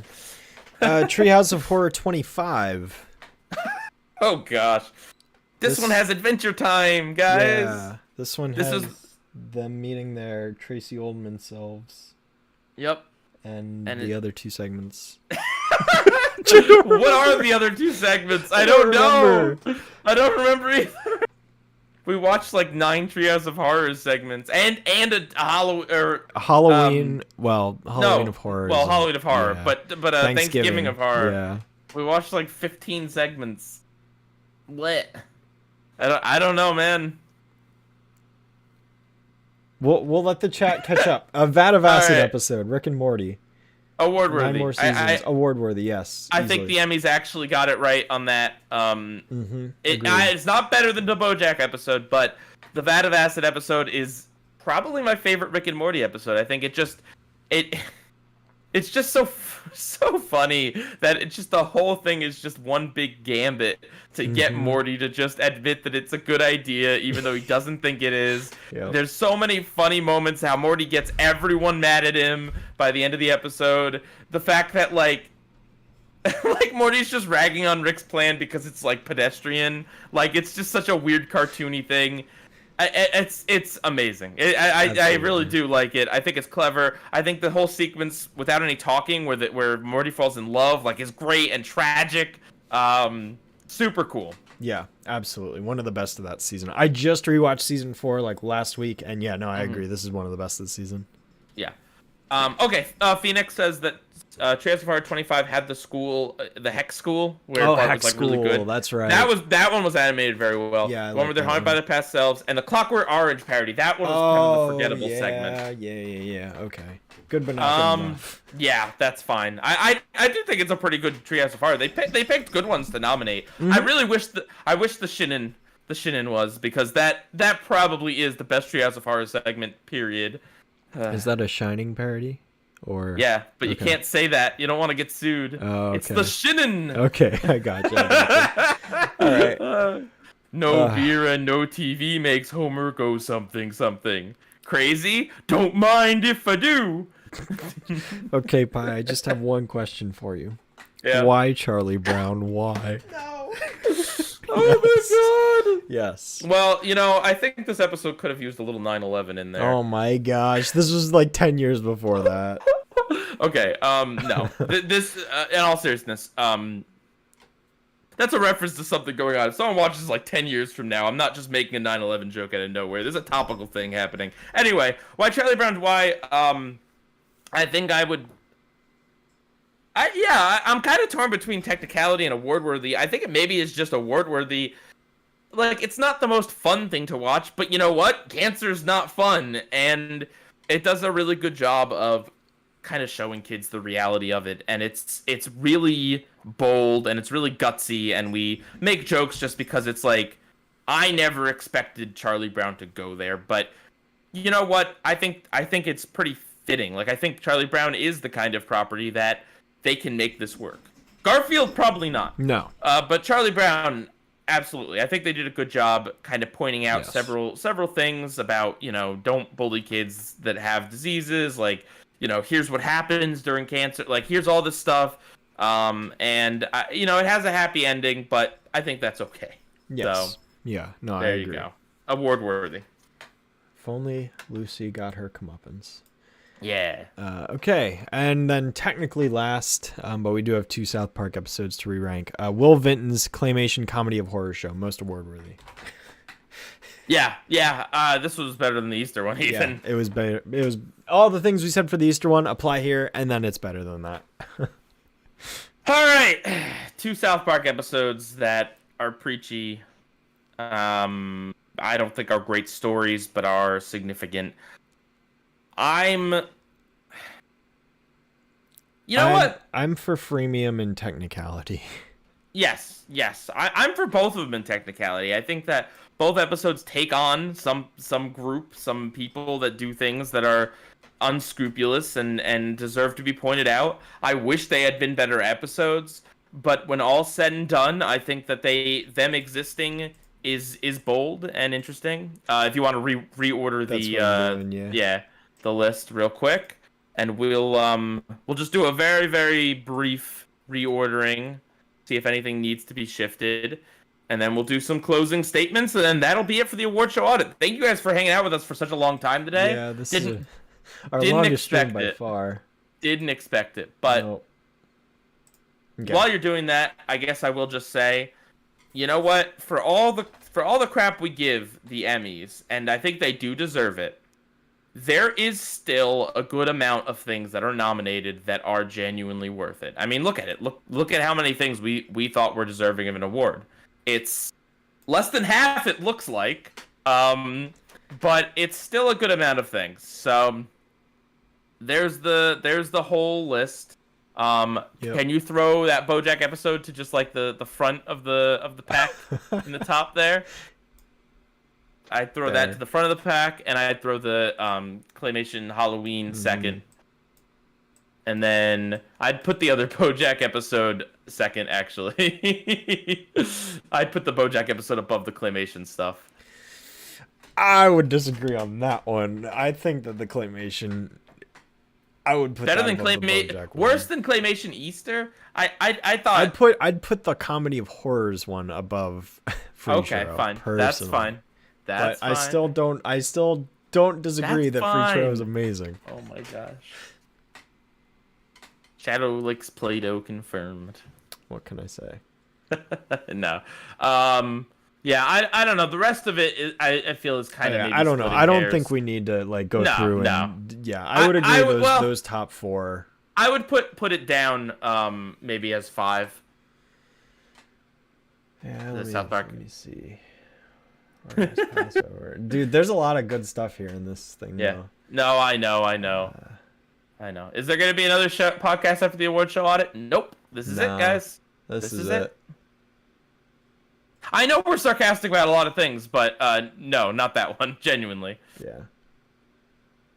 Yeah. So there is a link down in the description to this tier list if you want to do it yourself. We recommend that you do. Just also FYI to everyone, the server is going to be up for another week, and then it will be shutting down. Thank you to everyone who's been a part of this, big time. Mm-hmm. It's been really great. It's been really fun. I thought this was a fun experiment. Yeah. So, how many episodes ended up do we think was worth an award? 1, 2, 3, including 4, technicality. 5, 6, 7, 8, 9, 10, 11, 12, 13, 14, 15, 16. 1, 2, 3, 4, 5, 6, 7, 8, 9, 10, 11. Counting. 11, 16, 22 plus 6 is 28, 28 and 16 is 42, 53, 54. 54 out of 30 years. So. Or wait, 56. I mathed wrong. Okay. 56. 56. That's not bad. That is more than one a year we thought deserved it. So. But, yeah. I mean, when you consider other things we very much didn't think deserved it. Yeah, there's a lot more down here by comparison. Yeah. So yeah, I still think that the Emmy process is very, very flawed. But it usually at least half the things that get nominated are roughly deserving of it. So I wouldn't say it is the source to look for, and I don't think their pick really even matters, to be honest. But if you look at the nominees, generally it represents at least some of the best things out there. Not Yeah. all of it, but some of it. So, what is the worst episode nominated overall? That's a very good question. I mean, I would say debatable. I would say Alien Earths just because it does. Oh well, yeah. You know, I would say Alien Earths. I would also say Roman City, Son of Stimpy, and Big Mouth. Three Gays to the Condo, and the Bob's Burgers stupid buttworms one. Those are the absolute bottom, I would say. But as you can see, there's you know, none of this should be here, honestly. But you know what? We also acknowledge this is just completely subjective. You know, other people have other opinions, and that's totally fine. But yeah, I think we learned a lot. I hope that we expanded some of your horizons in terms of like introduced you to some stuff that's worth watching. I know the show definitely did for me. Yeah, 100%. Sorry, Whoa. That was my cat. Jeez. Okay. Anyways, no, there was a lot of stuff here that I never would have watched otherwise, and I'm really glad that I got to experience it. And it definitely introduced me to stuff like Bojack, Futurama. Those are shows that I've hardly ever watched. South Park, even, you know, that I have newfound respect for, and I'll probably watch through them at some point. King of the Hill, that's another one. Yeah. A lot of those shows I never really sat down and watched. I have a ton of respect for As Told by Ginger now that I never had before. I always looked over that show like I had no interest, but I respect it a lot more. Yeah, there was a lot of cool stuff here, a lot of interesting things. You know, the Will Vinton stuff especially is like some of the best animation I've ever seen in my life, and just I never for any reason would have ever stumbled upon them otherwise, I think. So yeah, no, it's some of the most masterclass animation there is. Yeah. So yeah, thank you to everyone. This has been a lot of fun. It was a unique thing, and I hope people remember this. Yeah, I mean, I know it's going to be with me for the rest of my life because I hate dinosaurs now. Yeah. Yeah, no, I hope people remember it too. This was a fun dive into the Emmys, kind of really like taking the time to analyze it year by year and see how valid, quote unquote, we think that their system is. A lot of snubs. I really enjoyed us nominating something each week. I'm really glad that I was able to meet my personal self goal of nominating a different show every year that we talked about. And it just kind of goes to show that, you know, between our nominations and like the bottom half of this, like there's a lot of stuff that clearly gets overlooked by these award shows. And it's not just true for this one. It's true for all. There's snubs every year, but right. I hope, you know, even if you like the Emmys or award shows, and that's totally fine. I hope at least, you know, you get that it's just some people's opinions, and clearly there is some amount of influence by outside factors that I don't think should be influencing. Yeah. You know, personal opinions aside, I think there are some things on here that just don't make any sense. But it's a very flawed system. Yeah, you know, they get things right sometimes. You know, there have been, I don't remember how many years exactly. I wish I went back and just don't treat it like gospel. That's basically the moral, I would say, of the whole thing. You know, and ending it on a relatively positive note instead of just slamming it for all the mistakes it makes. Just you know, saying, hey, Don't treat it like gospel. Wow, and yeah, the show. Wow, and a year and 11 days. There you go, just over a year then. Yep. How about that? And it's been 14 years on YouTube for me, like a week ago. So, yep. All right, everyone. Well, I would like to thank CDCB for moderating and for joining us one week, and for sending in the screeners and the VHS tape of Samurai Jack. Yep. I'd like to thank Monsters and Jim for also appearing on the show. And of course, all the amazing celebrity people that came on our show. Of course. Including and especially Mr. Gendy Tartakovsky. Can we get a round of applause for Mr. Gendy? All right, Mr. Tarkovsky. Absolutely. Thank you so much. You're welcome, Gendy. We were glad to have you. Gendy has done so many amazing things. He is such an amazing man. Animation will never be the same. He's right. Andy is in the house Yep. for the last time. Please watch a Primal. Yep, and we'll keep an eye out for that Unicorn Apocalypse show whenever that comes out as well. Yes. Yeah. No, there. I mean, we've had plenty of great guests. You know, like you said, Monsters and Gyms were both great, and CDCB, of course. I have a newfound respect for Mike Judge. He created Beavis and Butthead Pie. I don't know if you knew that. Well, I'll he's made tell that you very what, I would apparent. say it's about time to wrap this show on up before I kick your butt. Okay. I would just like to give one final special shout out to all of the other reindeer for being fantastic. Do I need to get my rating out of here again? Oh no, no, he's Well, banned. man, don't have the cat. No, he's banned. I banned him. He's not Out of the allowed. other reindeer was a No, mistake, bro. you take that back. You're not allowed here, Matt. I have a restraining order. I am calling my lawyer. Cowabunga. I am calling my lawyer right now. Oh, gosh. On that note, Okay. I think we should end this off here. All right, everyone. Genuinely, thank you, and yeah, please do the tier list and send it to us on Twitter if you do. So, all right, Pie Guy rules. Out. See you guys.